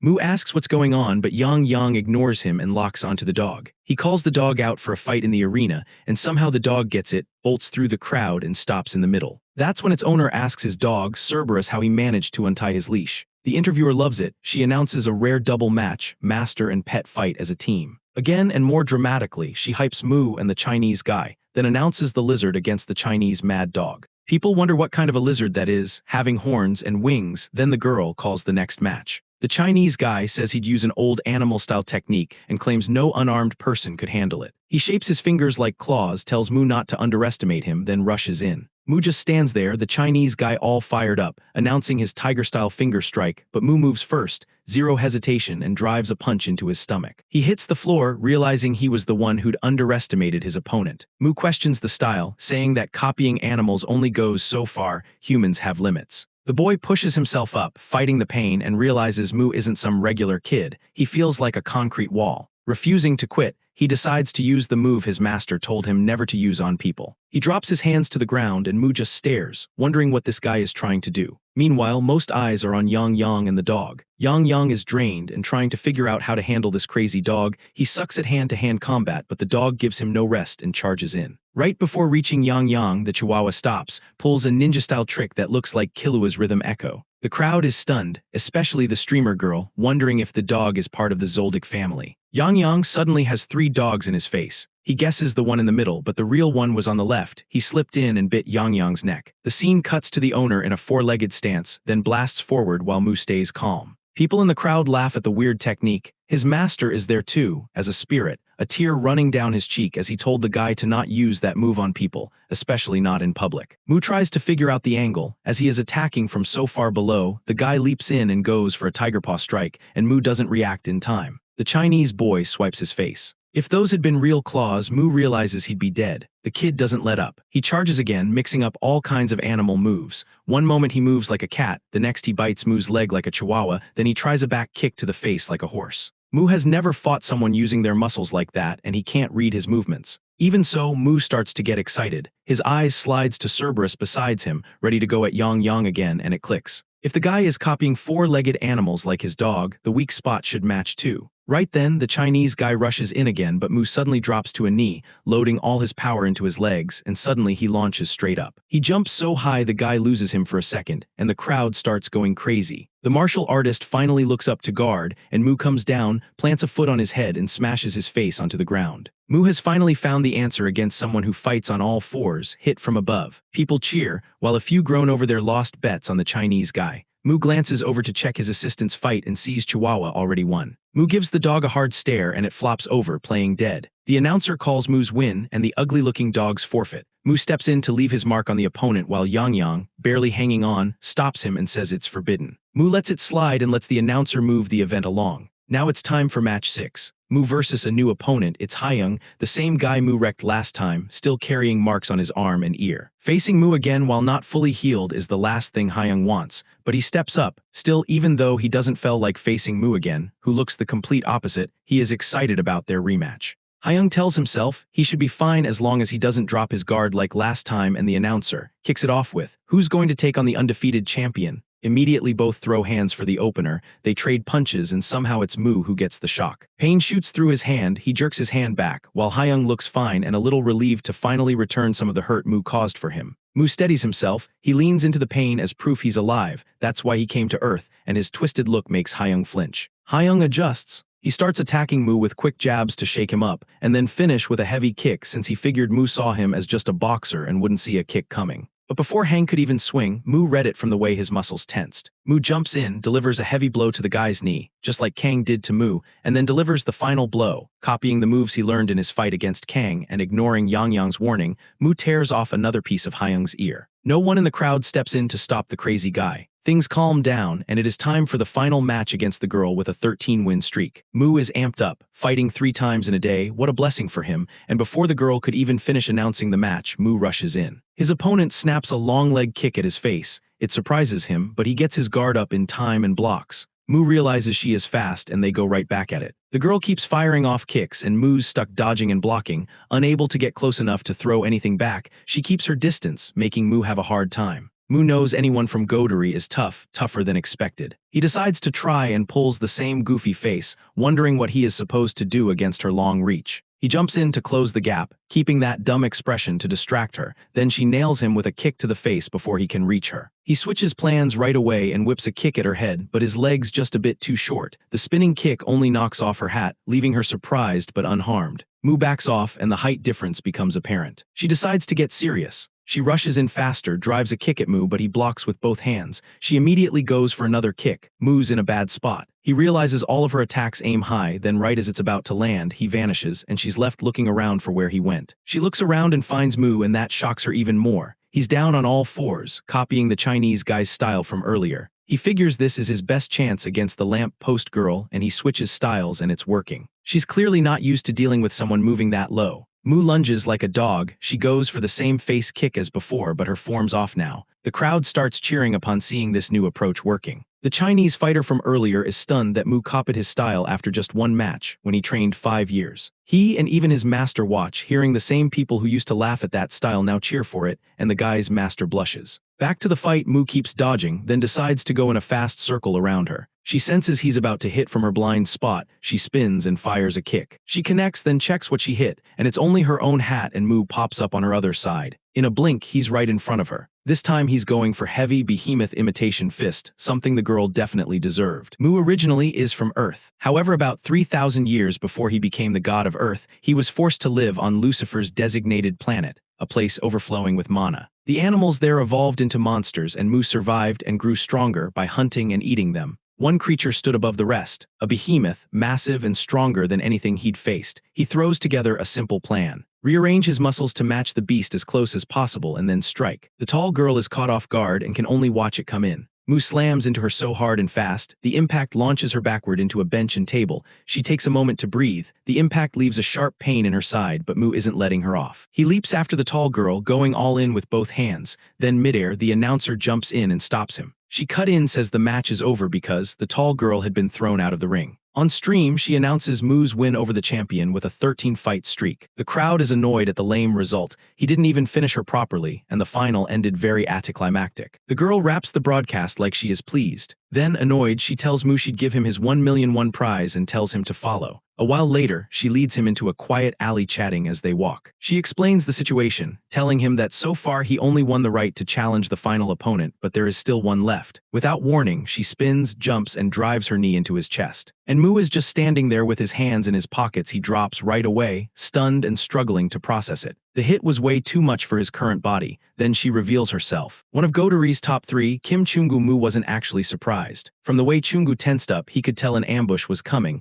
and he chose not to dodge or block so he could fight again. He just didn't expect how hard she'd hit. The blow left him unable to move, and all he could do was watch her walk away. The tall girl nearby has been waiting to back her up. Upon seeing Chungu, she looked ashamed and kept apologizing for letting her guard down and causing trouble. Chungu told her it was fine and urged her to hurry, and they took off. Mu barely crawls toward the street, and in a shaky voice he says while crawling not to go, and that he could still fight. He calls out to Yang Yang for the healing orb so he can chase them, but Yang Yang isn't here. Cut to Lee's bully, who is sprinting with something tucked under his shirt, sweating and panicking, wondering how it got this bad. A few days earlier, Hyung showed him an online gambling site. He tried a few games to make a little extra cash and blew 5,000,000 won from his mom's account. Terrified of what his parents would do, the only logical conclusion bro can think of is to gamble it all back. There is a plays, he heard, that gives student loans using collateral. The man at the counter gives him an annoyed look and says, "What the hell is this?" The bully catches his breath, unwraps the bundled shirt, and out comes Yang Yang, unable to speak. He pulls up a photo of a tuatara, a rare lizard from New Zealand, holds it next to Yang Yang, and tries to sell it as a mutated tuatara. The clerk looks unconvinced and glances toward a quiet man in the corner. He walks out of the place not happy at all. It's only 1 million less than he hoped, still better than nothing, and he goes right back to gambling. Right then, a person in a hoodie, whoever they were, brushes past. At the desk, they set down a Daljan school ID as collateral. The man in the black suit behind the counter tells them to take off the hoodie. Under the hood, it's clearly not Daljan. The guy says that she has edited the photo a lot. Still, the student id is worth 500,000 won. He hands over and subtracts the interest up front, which is 50,000, and reminds her to make payments on time, in 1 week. She rushes out, glancing around as she goes. The guy behind all of this, Yangjo, steps in and stops her, asking if she got the cash, and she pulls out the cover, calling it a success. They keep walking, and she asks him why she had to go. Yangjo replies he couldn't borrow money from that place. Back inside Grandma Money Collateral, the boss in the purple hoodie is fiddling with Jun's ID. His employee comes over and asks why he lent money to those shady students when it's clear they can't pay it back. The boss just smirks, scored some money, flicks the card so it sticks into a wooden board, and says not to worry, there are plenty of ways to get his money back. That board is where Yang Yang is tied up, right in the middle, with a bunch of other ID cards around it. The next day at school, a scream blasts down the hall. It's President Kim. She's just learned Yang Yang has been missing since yesterday. Mu had only mentioned what happened because he thought it went to the girl's place, but seeing her reaction, he realizes he was wrong. Kim loses it, tears through the classroom, then bolts out to check the rest of the school. Mu is stunned by how hard she's freaking out. In another classroom, Kim bursts in, yelling Yang Yang's name while checking on all lockers. Kang happens to be in that class. He doesn't really know her. A few minutes later, the door creaks open and Ronnie Coleman walks in carrying the class president, then tells her to go straight to her seat and stop causing trouble. She turns around upset and tells Mu she searched the whole school but still can't find Yang Yang. Mu stays calm. He already knew it wouldn't be at school. He says he lost it after the arena, not here, which makes Kim snap and ask why he didn't say that sooner. Mu lays the hand-drawn map on his desk. Kim recognizes it as the one she drew the other day and gave to Yang Yang to help him find the arena. Mu points to the spot where he last saw it. Kim grabs the map and runs for the door, but Ronnie Coleman spots her and sprints after her, and catches her in seconds. She begs him to let her go just this once, but he refuses and brings her back again. Mu's mind's elsewhere anyway. He's stuck on his unfinished fight with the top 3 Godery members. Every time he gets close to finishing it, someone interrupts, and he can't stop thinking he needs to do something about it. The problem is his body's in rough shape, which annoys him. Sure, he only pushed a few muscles for a bit, but now everything aches, and like always, he loves the pain because it makes him get to fight fiercely. He wants back in the ring to finish it, but he needs another healing orb, and to get that, he has to find Yang Yang first. The school day ends, and when the bell rings, Kim grabs Mu's hand and drags him out immediately. They hit the stairs and bump into Kang. Kang recognizes Kim and asks why she's rushing. Kim says Yang Yang has been missing, but Daljun cuts in, complaining she can't find her wallet. Kim suddenly asks if Jun is Kang's girlfriend, and both of them shoot it down fast. Kim apologizes, then starts begging them to help her find the dragon. She treats it like her own pet. Mu explains it used to be huge but shrank to a small size and adds more details, then realizes everyone has already wandered off and no one's listening. He stands there a second, feeling left out, then shrugs it off. He'll focus on training and recovery while the other 3 search for his assistant, perfect outcome. Meanwhile, in the school bathroom, Yangjo's on the toilet gambling on his phone. There's a loud bang as he headbutts the stall door from excitement. He didn't lose, actually the opposite. On his last try, he hits the jackpot and lands what looks like a massive reward. Yangjo is over the moon. He started picturing what he'd do with the money. He could finally pay off his debt before interest kicked in, and decided to cash out right away before he did something dumb. But when he finally hit the claim button, something was off. He tried again and total scam. He couldn't pay out. 6 days later, we're back with Mu. Instead of helping search for Yang Yang, he stands in the middle of the hallway, staring at Ronnie Coleman with that signature creepy grin, itching for a fight. Meanwhile, President Kim and Daljun have been running a full-on search all week. Even Kang helped where he could, but there's no trace. Kim and Daljun finally sit down to rest. Kim apologizes for dragging Daljun into this, especially because she is a senior, but she just smiles and says it's fine since she doesn't study anyways. Even so, Kim's fed up with Mu for not helping at all when it's his dragon in the first place. Kim offers to grab her a drink and tells her to relax. As soon as Kim walks off, a suspicious man steps up behind Daljun with her ID card in hand. A few minutes later, Kim comes back with a bag of drinks and other stuff, and she finds Daljun's seat is empty. A few days earlier, we saw Mu acting weird in front of the big teacher, but he wasn't trying to provoke him or pick a fight. Honestly, he was just impressed by the guy's build. He even touched the teacher's chest and said he must have been working that area a lot recently. The teacher almost pointed out how informal Mu was talking, but since Mu praised the effort he'd put into those muscles, he let it slide. Then Mu casually announced he was joining the teacher's training session, like he didn't need permission. Cut to the guy running the pawn shop. He is holding Daljun's ID card. Daljun showed up and yells at him to hand it back. He glares and says they have it because she left it as collateral when she borrowed money. Daljun is shocked and insists she'd never been there or borrowed anything. The secret boss with his ugly purple hoodie steps in, slams the desk, and demands to know why she was pretending not to remember when it was time to pay up. Realizing arguing wouldn't help, Daljun asks how much she needs to pay to get her ID back. The clerk said it was 550,000 won total, with 50,000 won of that as interest. Daljun tries to act cool and says she could pay soon. It isn't even that much. Then the enforcer drops her ID into a drawer and tells her she has 1 week before they will come looking for her. Daljun tells them not to lose her card, then storms out and slams the door. The slam annoys the employee, saying kids are hopeless these days, and his boss takes one look at his face and thinks it's aimed at him. The boss calls it out, the guy starts sweating and apologizes and promises he wasn't talking about him, and the rest of the day ends quiet. The same employee wraps up, locks the office, and tosses the key onto a flower pot before heading out. He mutters about taking orders from a tiny little brat like him,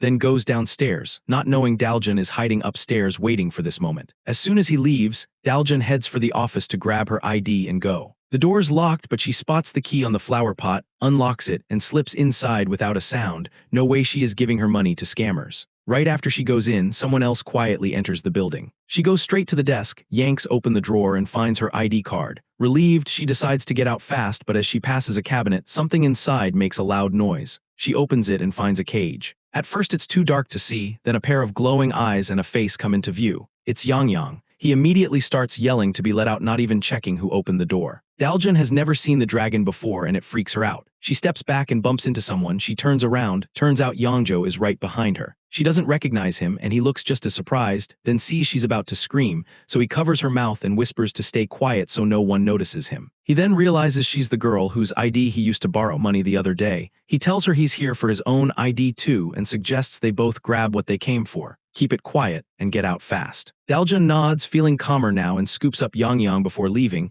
She remembers his face on the missing poster Kim drew. They look exactly the same. Walking out, she thinks these people are awful for even locking up someone's pet, and without her knowing, a security camera catches everything. The next morning on her way to school, Daljun spots Kim and runs over, calling her name. Kim is stunned to see her safe after she went missing the day before and starts to say how worried she was, but Daljun just smiles, skips the explanation, and unzips her backpack and Yang Yang's hands pop out. Then he crawls out, gasping for air. Kim rushes over and hugs him tight, saying how much she missed him. While she's squeezing him, Yang Yang catches a familiar scent and bolts toward it. Mu is walking by when Yang Yang grabs his arm, not realizing Mu's arm is already in bad shape, so he immediately knocks Yang Yang to the ground. Realizing who it is, Mu doesn't apologize. He just tells him to be careful and says his whole body hurts from training. Kim runs over, screaming at Mu out for treating Yang Yang like that. At the pawn shop, the staff notice 2 ID cards and Yang Yang are missing. They check the cameras and see Daljun sneaking in and out, then Yangjo following, grabbing his own ID and leaving. The guy in a black suit asks the boss what to do, which sets him off. He almost hits the guy for being careless with the keys, then stops himself and cools down. Still, the fact that 2 high schoolers broke into his office and challenged him enrages him.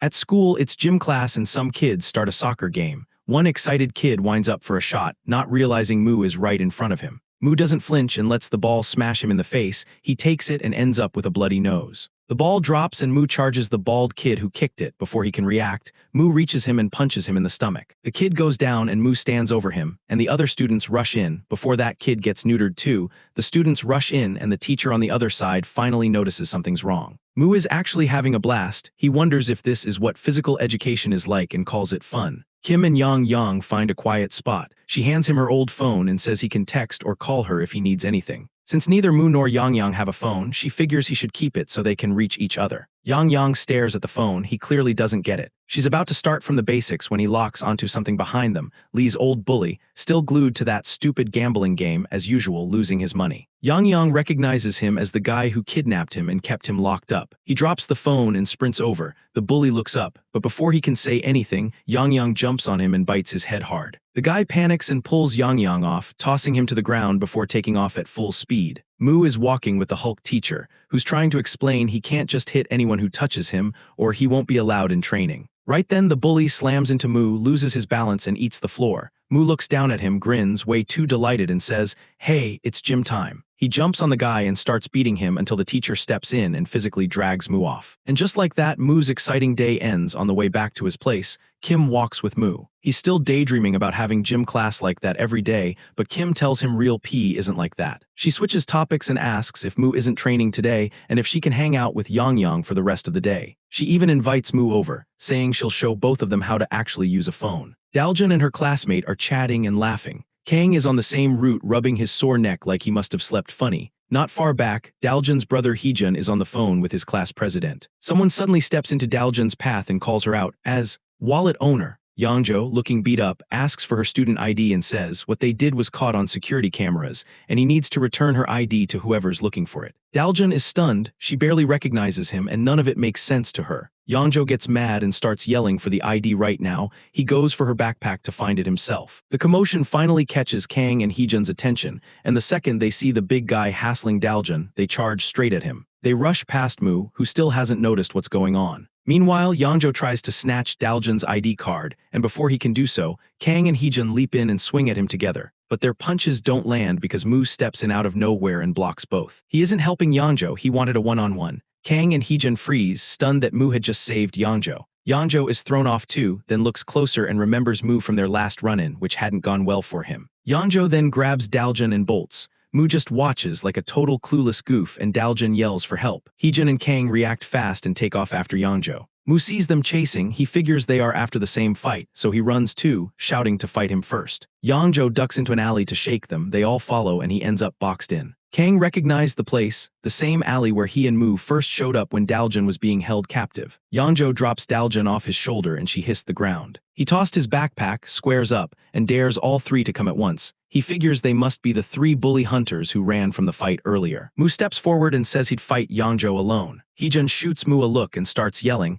He'd only met this guy a few times and didn't even know his name, but one thing was obvious to him. Mu was just messing around. Heejun, looking fed up, asks why Mu blocked their attacks earlier and asks if he will take responsibility if Daljun gets hurt. Mu can tell he's mad, but instead of apologizing he says, "I'll fight you after I'm done with him." Right then, a hand lands on Mu's shoulder. He squeezes hard, pain shoots through Mu and Mu turns and yanks free, then Yangjo grabs him again with a different plan. Yangjo slips a foot behind him and hits a quick leg sweep, flipping Mu and slamming him to the ground. Mu lays there surprised, eyes wide. While that's happening, Heejun charges in and grabs Daljun's hand and once again runs away, because avoiding fights is how you survive, especially with his sister to protect. Yangjo sees them go but can't stop them. Meanwhile, Mu looks fine. Somehow he expected to be wrecked, but there's barely any pain. He realizes his training paid off. He tightened his back as hard as he could and barely felt anything upon hitting the ground. He flexes his back once again and releases all at once, and pops up without using his hands. Kang asks Mu if he needs help finishing Yangjo, and of course, Mu waves him off, saying he's got it. Yangjo tries to catch him off guard. He switches tactics, snags Mu's right arm, grabs his shirt with the other and slams him down again. Mu barely feels it, chalks it up to training, but he's missing what's really happening.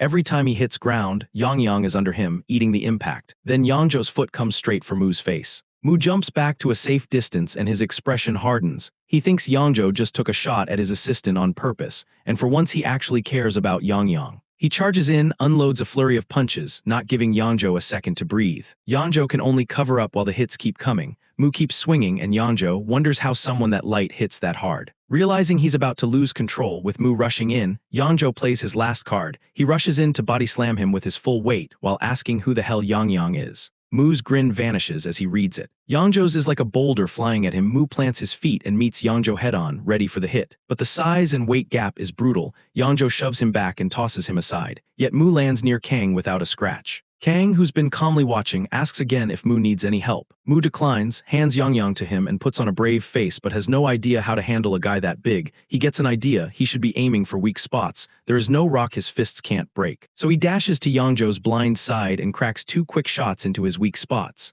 Yangjo spins around, but Mu's already hopped to the other side, then drills 2 more into the front of his thighs. The hits almost topple Yangjo, and he has to throw his hands out to steady himself. Realizing he can't keep up if Mu keeps darting around, Yangjo tries a trick. He points past Mu and yells, "This is 1-on-1. 2-on-1 isn't fair." Mu actually turns to tell Kang to stay out, saying it's fine, only to see Kang not having moved since taking Yang. Before he can process the feint in a flash, Yangzhou locks a rear naked choke around Mu's neck. Mu realizes it too late and can't break the grip. Kang watches and hesitates, then sees Mu's face changing color as he struggles, so he starts toward them. Mu tries to say something, but Yangzhou's crushing his throat. With only a couple of steps left, Mu manages to muster up everything he's got and screams, "Don't help." Kang freezes. He isn't sure Mu's okay, but then he spots that familiar grin and Mu tells him to never help him. Mu's still in trouble. The choke is cutting blood to his brain, and he knows he might black out any second. He's got a plan, though. He suddenly tightens his neck muscles to bulk his neck up, then immediately does the opposite, contracting hard so it compresses and leaves a tiny gap for a split second. He slides both hands into that space between his neck and Yangzhou's arms, and goes on the counter. Mu squeezes with everything he has and Yangzhou can't take the pain,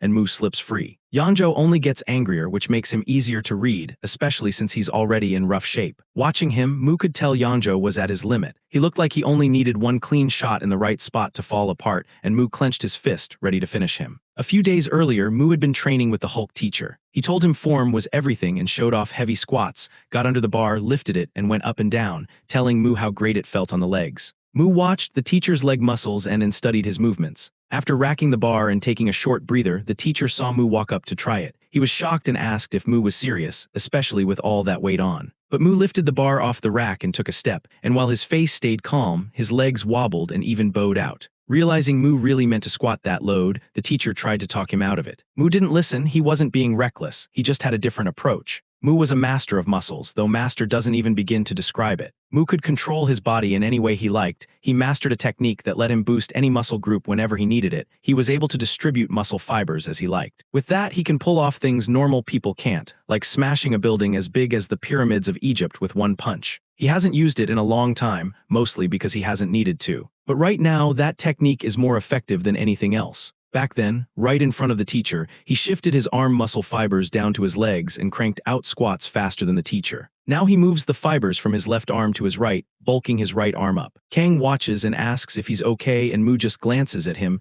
and remembers the move Kang used when they first fought in class and decides to copy it. He mirrors Kang's technique and throws a heavy shot to Yangzhou's midsection, going for power over speed. Yangzhou brings both hands up to block, but the punch blasts through his guard and knocks him out, shattering the massive boulder into pieces. Mu stands over him, feeling good about dropping a guy of his size, then realizes he won. Like with his last opponents, he tears off a piece of Yangzhou's ear and marks him as neutered. Heejun and Daljun are heading home. Heejun asks if she knows why that guy keeps coming after her. Daljun apologizes for dragging him into it again, then starts from the day he first stepped in to save her from those thugs, and how she dropped her wallet as they ran. She explains that her ID somehow ended up at a pawn shop and tied to a 550,000 won debt in her name. No matter what she said, the owners wouldn't believe she wasn't the one who borrowed the money. She tells how she managed to get her ID back and while trying to get away ran into Yangzhou. After hearing all of it, Heejun is furious. He calls the class president, polite even while raging, and says he won't be at today's meeting. At the pawn shop, the boss and his employee are chatting when the door slams open and Heejun storms in. The annoyed boss turns, and Heejun nails him with a punch, then keeps swinging while the employee in the black suit is shocked and secretly rooting for Heejun to see his bully boss finally getting beaten up. Still, the guy grabs the phone and calls for backup. Two huge guys rush in from the next room to block Heejun and to put him down. Heejun stares them down, not scared. He's usually calm, but the dangerous side of him,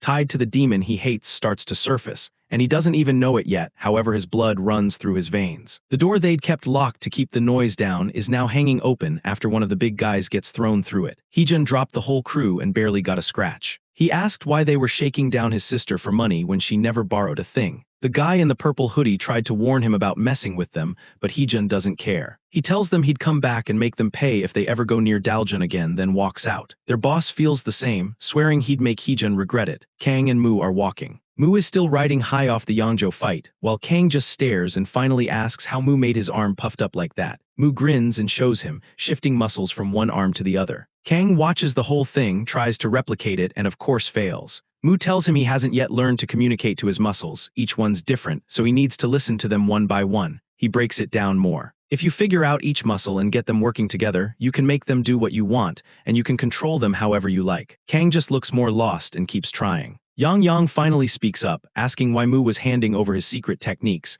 Mu shrugs and says if Kang gets stronger, It'll make things more interesting, and he needs tougher opponents to level up and get better faster. On top of that, Mu needs to get strong enough to stand a chance against Lucifer. Yang Yang says the earth barrier around his territory was solid, and Lucifer couldn't break it anyways, so there was no rush. Mu, however, is confident Lucifer would find a way, and he wanted to be ready. He said from now on it's nothing but training. Cut to the boy in the purple hoodie getting called in by the real boss, his uncle. The kid explains everything was going very good, explaining his system of giving people loans, then luring them in and so on. The uncle just flashes his golden teeth and tells the boy his tongue is getting longer, and asks if he is scared he won't hand him the business one day. Every business has ups and downs. Still, the uncle was disappointed he couldn't even keep a small pawn shop in line when he even assigned guys to watch his back. He let it slide for now, and let his nephew out. Meanwhile, on another floor, the 3 pawn shop guys who'd been beaten by Heejin were stripped and roughed up by the big boss's men for failing against just one high school kid. He hit the blonde one and told him to open his mouth, then tossed in a blue pill, not the naughty kind. The blonde man is dragged away and warned him not to spit it out or else he dies. Back with the big boss, he takes his nephew down in the elevator to the lower floors. And on the way, he starts talking about how the business he ran wasn't bad. Main problem though, the main targets were broke students. The CEO uncle steps out as the elevator opens. They walk out, then stop. An enormous underground arena stretches out in front of them, packed with hundreds of spectators waiting for the next match. The purple hoodie kid just stares, totally stunned, while the CEO uncle explains big money comes from big games. A fighter steps in from the side and the uncle nudges him to watch closely. The guy looks off, purple veins running across his neck and body, and the nephew realizes it's the blonde who worked at his pawn shop a few hours ago, the one who was forced to swallow that weird blue pill. Both fighters enter the arena and the match starts. The blonde rushes in, grabs the other man's arm and swings. The opponent braces to block, but the hit blows through it, snaps his bones in an instant. The guy screams, but before he can react, a second punch from the other side crushes his face. The blonde guy loves the sudden power and can't believe it is really his strength. Up in the VIP seats, the CEO and his nephew watch the one-sided beatdown. The CEO pulls out the same blue pill he gave his fighter and tells his nephew, "One of these lets me pick the winner of any match," then hands it over. The kid just stares at it, thinking about how easily he could beat Mu with that pill. At the gym, Mu is grinding through his routine and finishes with squats. He racks the bar and steps back and his whole body looks way bigger, veins standing out like he's been bodybuilding for years. "Man, I feel amazing after that set. My whole body's tingling," he tells his teacher. The teacher just stares, shocked, then says he's seen plenty of gym rats but never anyone bulk up this fast. He starts wondering if Mu's using something. Mu then says he is weak, but the teacher cuts him off and goes on about the dangers of that kind of stuff. He only stops when Mu insists, "I said I am weak." Mu is still far too weak to face Lucifer if he wants to fight him. He is nowhere near ready. Mu, looking really buff, now wanders around with Yang Yang tagging along, wearing Kim's phone like a belt. The phone buzzes and Yang Yang jumps, but he remembers what Kim taught him, answers, then presses it to Mu's ear and tells him to take it. Kim starts yelling, asking where he is and why he hasn't let Yang Yang show his face since last week. Mu doesn't explain much. He just says he came to see how his training paid off. Back in the same alley where that little annoying girl beat Mu up. The two girls are there again, feeling good after making money with 8 participants and stream donations, not knowing Mu has already found them. Mu calls them out, they turn at the same time and Mu grins, "Long time no see." Chungo jumps up, tells him that apparently she didn't hit him hard enough, then rushes him. He doesn't move, lets her come in, and just like last time she leaps and drives her knee into his chest. She thinks she got him, but as she lands, Mu only takes a step back with his hands still in his pockets. Yang Yang asks if he's okay and Mu gives his usual grin, he's fine. Mu isn't making the same mistake as before.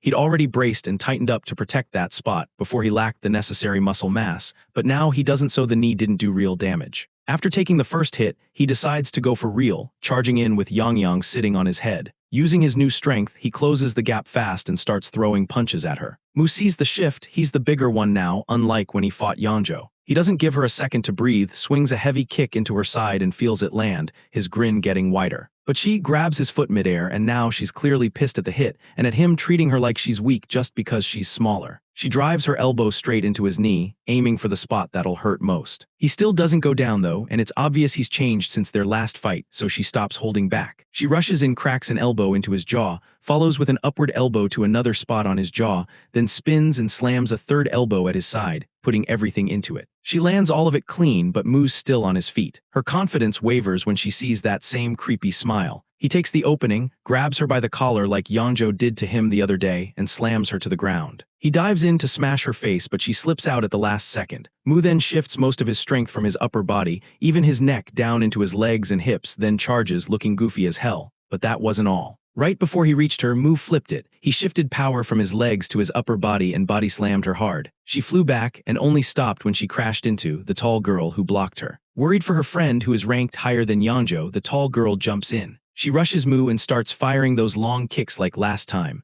Mu blocks them and decides to break through. He launches forward, swinging straight at her face, not holding back. Then the small girl cuts in at the last second and nails him with an elbow to the face, almost putting a new hole in his face. The girls then attacked together from both sides with kicks and punches, teaming up and pushing Mu back while he tried to hold his ground. Even then, he could tell his training was working. A few days ago, he wouldn't have lasted against both, but to truly turn it around, he needed something new. He glanced at Yang Yang and said he'd found a way to extend his range. So he grabs Yang Yang by the tail, spins him up and charges, shouting, "It's 2-on-2 now." The girls are thrown off by his bold move. Mu rushes in with Yang Yang as his weapon, smacking both girls with the lizard. He goes to swing again, but the short girl steps in and knocks Yang Yang out of his hand, and they trade kicks and punches, while Mu fires back. He grabs Yang Yang again out of the air, doubling down. The short girl knows using a weapon makes you vulnerable. Close the gap and the arm holding it is useless, so she does and cracks him with an uppercut. Yang Yang is launched out of Mu's grip, lands on the tall girl and hits her with a dragon kick. Meanwhile, Mu had braced his neck, so her uppercut didn't do much and Mu headbutts the short girl. The short girl drops, lights out fast. Yang Yang is still clinging to the tall girl, but she rips him off, tosses him, and drills a heavy kick into Mu's side, and for a moment it looks like she hit him good, but in the end it did nothing. He'd tightened his core. So he catches her foot and smashes his elbow into her knee, just like the short girl did to him earlier. She screams and fires another kick with her other leg. Mu catches that too, spins her, and even though he likes strikes more than locks, tries one for old time's sake. He twists both her legs up behind his neck and she can't do anything to defend. Mu pulled the ancient Egyptian joint lock. She yells that her legs are about to snap and gives up. She yells for him to stop, she surrenders. Mu lets go and moves in to mark her, but she twists free, kicks him, and jumps back. Mu wonders if she still has some fight. While she's digging in the short girl's pocket, he rushes, but she throws all their cash in his face like a smoke bomb and they both vanish. He's left annoyed he couldn't leave his mark, so he picks up her hat and decides he'll mark her next time. The tall girl carries the knocked-out girl away, telling her to get to her senses again, but she is out cold. Cut to Yangzhou, fuming about the bully hunters ruining his plans. He swears he'll kill them and kicks a rock. It stops at someone's feet. Yangzhou squints and asks if the guy's some kind of bird. The guy says he's Quack Dujun from Chuku High and asks who's been beating Yangzhou up. Yangzhou snaps at his tone. Quack says his mouth still works and it can take a few more hits. Yangzhou isn't impressed since Quack got wrecked by the short girl before and grabs his shirt. Quack hesitates, then cracks a blue pill and laughs, which sets Yangzhou off. Quack's veins bulge like that guy from the ring and Yangzhou swings, saying he'll knock every last tooth out. Then, a moment later, Yangzhou is defeated and slumped against a wall, beaten to a pulp. Next day, the girls are walking outside, grumbling about handing Mu all their money and losing the hat. Quack shows up. The short girl asks what he wants, and he just pops another blue pill again. He changes and his veins pop out and even his eyes start glowing, and he says with a grin that their luck ran out. In Quack's chest, something begins to glow, filling his body with the mysterious strength, and his personality changes. He becomes more violent and says after Yangzhou, he'll beat them too, and Godery will be finished. He'll be the only top dog left. Then he charges, he goes straight for the short girl. She slips aside at the last second, but he sticks to her. The tall girl dives in with a kick to his face. The short girl adds an elbow. Both of them feel a jolt of pain like they hit solid metal, straight up steel, and Quack doesn't even flinch. He grabs the tall girl's leg and punches it, which makes her bones crack and she drops screaming. The short girl keeps swinging, but Quack barely moves. He grabs her head. She stares up and asks what he did to his body, and he slams her into the ground, knocking her out. He looks down at them and laughs. "This is your Godery level, so lame I wanna die," then walks off, pleased he finally nailed the line he'd practiced back when he was weaker than them. He reports to his boss and says the pill is insane. At this rate, he doesn't think anyone can beat him. The boss asks Quack if he's going to keep his promise. Quack says yes, bring whoever you want. Then he asks why the boss doesn't just take the pill himself, and the boss goes quiet. Flashback a few days earlier. The CEO uncle explains the pills. The stronger the boost, the worse the side effects. Your personality gets violent, and if you overuse it, sometimes people literally explode. Back to now, the boss gives an excuse about taking herbal medicine. Quack asks what that has to do with anything. The boss insists it matters and they walk off. Mu shows up at the spot with massive calves, trying to figure out where those two girls' school is. He wants to follow up on their last fight. Next day at their high school, Mu talks with Kim. She says the girls are from Whistle High and sketches him a map. In exchange, she gets to keep Yang for a bit and she's thrilled. When Mu makes her draw another one, she goes, "What are you, a boomer?" and tells him to use his phone. Mu heads out with Yang. Yang acts as his GPS, calling out where to go, and they get there. Mu looks around, spots the tall girl. She sees him too and notices the hat he brought back. She takes him to the school infirmary to the other girl's room. It's weird seeing them invite him in like this after trying to kill each other. 24 hours ago, anyways, the girl says the little one got wrecked by some psycho who jumped them. She reported him to the cops, and he hasn't been back to school. His name's Kwak Dujyeon. Someone groans behind the curtain. They turn, Mu yanks it aside, and it's Yongjo, battered worse than the last time Mu saw him. He curses out Kwak Dujyeon, then passes out, and a nurse yells that the patient's going into shock. Yongjo wakes up and still doesn't like Mu, but he talks. He says Kwak took some weird drug and turned insanely strong. He was the weakest Godery. Now he's the toughest guy Yongjo's ever fought. Mu listens, excited, with his nose puffing, that someone could beat Yongjo that badly, and asks where to find him. The girl says nobody knows, not even the police, so Mu decides he'll track him down himself. Back at school, Mu's carrying boxes while the Hulk teacher tells him to make exercise a daily habit, seriously, not just trying to boss him around. Mu's mind is elsewhere, thinking about Kwak. Meanwhile, Kwak walks past behind him, on the phone with someone telling him to be careful and stop announcing to the world he's on drugs. Kwak says it's already too late, goes upstairs, and heads to a classroom. He's been looking for Heejun, who's just chilling in class. Kwak recognizes him from the picture his boss gave him, pops a pill, storms in and tells him, "You're dying today," then lifts a desk with the student still in the chair and hurls it at him. Heejun slips aside and the desk flies out the window. Nobody knows who the hell this guy is, and the students start saying they're calling a teacher. Heejun's wondering the same thing when Kwak rushes him and punches his left arm, slamming him into the lockers. The next swing buries Kwak's fist in the metal. If it landed, it would have been ugly. Heejun says this is self-defense and squares up. He drills Kwak in the gut and throws more shots. Kwak freezes and looks like the punches actually do something to him, then he laughs about the punches tickling. So Heejun uppercuts him and calls him a psycho. Kwak tanks it with his chin, says that one stung a bit. He grabs Heejun's hand and then tightens his grip, crushing his hand. Heejun writhes in pain while the class stares. Kang and Daljun are there too. Daljun realizes her brother's the one fighting and actually throws her slippers at Kwak, as if that's going to do anything. Kwak turns and she tells him to let Heejun go. Kwak says he can't, then swings at her. Kang steps in, counters it, and asks what the hell he thinks he's doing, while Heejun tries to elbow Kwak's forearm to break free. Kwak lets go and Heejun snaps, saying he crossed a line by laying hands on his sister,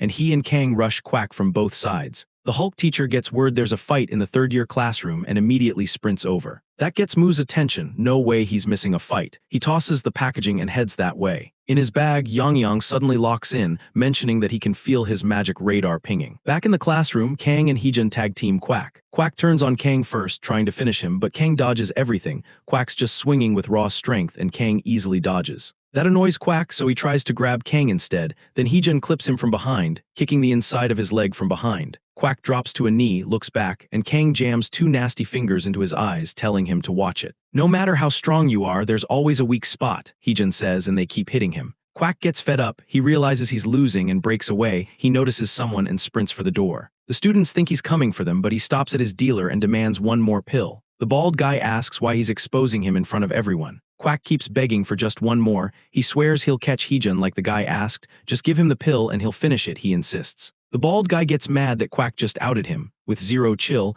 and Heejun recognizes him as the same creep who tried to scam his sister. Noticing Heejun's death stare, the bald guy rams a pill into Kwak's mouth and tells him not to mess this up. Kwak goes, "No problem." Heejun steps in and says, "Don't ignore my warning. Keep bothering me and I can't promise what'll happen. I already told you at the pawn shop." Before he can finish mid-sentence, he's blasted backward, shocking Kang. Heejun crashes against the wall and then Kang gets launched too. The mutant powers up into a full purple monster. Daljun worries about her brother. She tries to get to him and Kwak reaches for her, but the buff teacher, Ronnie Coleman, grabs his hand, says working out doesn't mean he can hit his friends, and that it's time to learn a lesson. The teacher tries to enforce his authority physically, but Kwak just squeezes back and snaps the teacher's fingers. The guy runs out yelling for the police, and Mu walks in. Yang tells Mu that it's the mutant guy, he can feel mana pouring off him. The bald guy spots Yang, his collateral, lunges to grab him, steps on Daljun's slipper and faceplints, honestly well deserved. Mu grabs his shiny head and drops an elbow on him. That isn't enough though, and the bald guy, swearing, shouts at Kwak to take Mu down.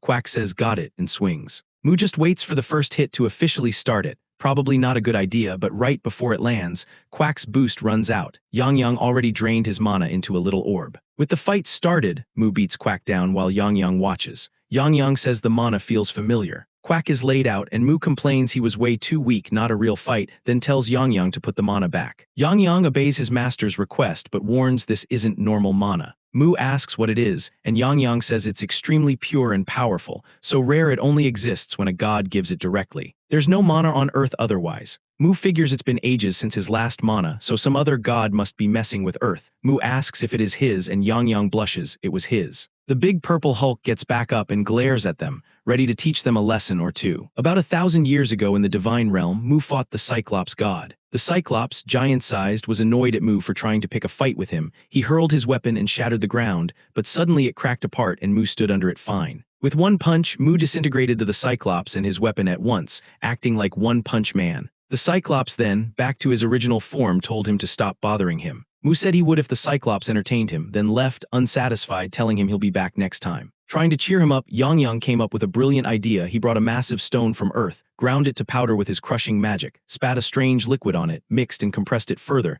then condensed it with magic to finish it. Lastly, the most important step, he signed it and made a magic dough. He told Mu to feed opponents a tiny dose before fights since it was super concentrated, even showed the single serving. Then Mu took the whole thing, of course he did, and ran back to the Cyclops. Yang Yang watched, worried. Not even a moment later, Mu got knocked back, grinning. Mu loved it. The Cyclops was many times stronger, and they went all out across the god's domain. Mu still won. The Cyclops fell toward the dough, and the magic stone shot toward the mini-Earth but couldn't pass since only its deity can interfere. It bounced off Yang Yang's nose and dropped to Earth. That's how the magic dough ended up here. Back in the classroom, Mu tells Yang Yang, excellent work. He blushes, then the giant throws a punch. Mu slips away and bulks up his left arm and blasts the mutant. He says the guy's tough, his own fist is aching. The mutant keeps swinging, then slams both fists down so hard the whole school shakes, basically an earthquake. Students stumble as the building trembles. Mu can't stay on his feet, so the mutant grabs his shoulder and smashes him into the door, tearing his clothes. Yang Yang shouts for him and asks if he's okay.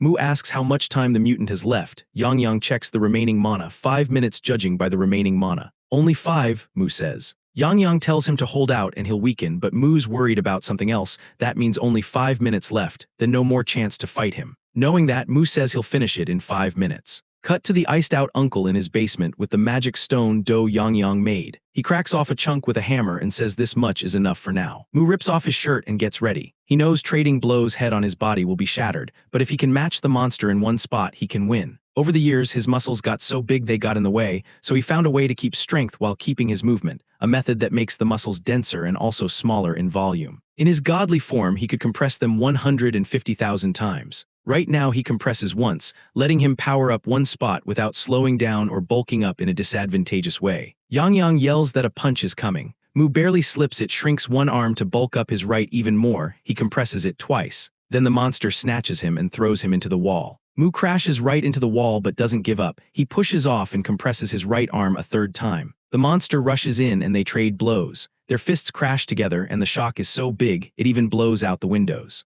The monster pulls back, hand throbbing, stunned that Mu's on par with him. They go again, hammering each other, and Mu starts to gain the upper hand. Same force on a smaller point hits harder, that's what he's doing. Mu points out the monster, saying they're on par, but Mu disagrees, he's the one winning. With the 5-minute window nearing its end, Mu drives a shot into the monster's core and blasts him through the wall, and the thing smashes into the ground outside. Out front, the police and the bodybuilder teacher who called them watch it land at their feet. The monster shrinks back, and people yell for an ambulance. Inside, Mu looks at the hole he made, then at the bald guy trying again to grab Yang Yang. The bald guy can't believe Mu beat that thing, yanks Yang Yang and says that was the weakest guy, he'll bring a stronger one to take Mu's head. Yang Yang drops down like he's fine and says if he had mana, that clown would be done. He turns to Mu, who falls to his knees looking tired, but in reality, Mu is hyped now that he's heard there's a stronger one. Mu tells Yang Yang to spit out the healing orb they saved, and he looks forward to the next battle. Meanwhile, the uncle grinds the magic stone into powder and presses more pills. His bald loser nephew bursts in, begging for more. The uncle asks how he burned through them already, and the guy says each monster needs at least 3,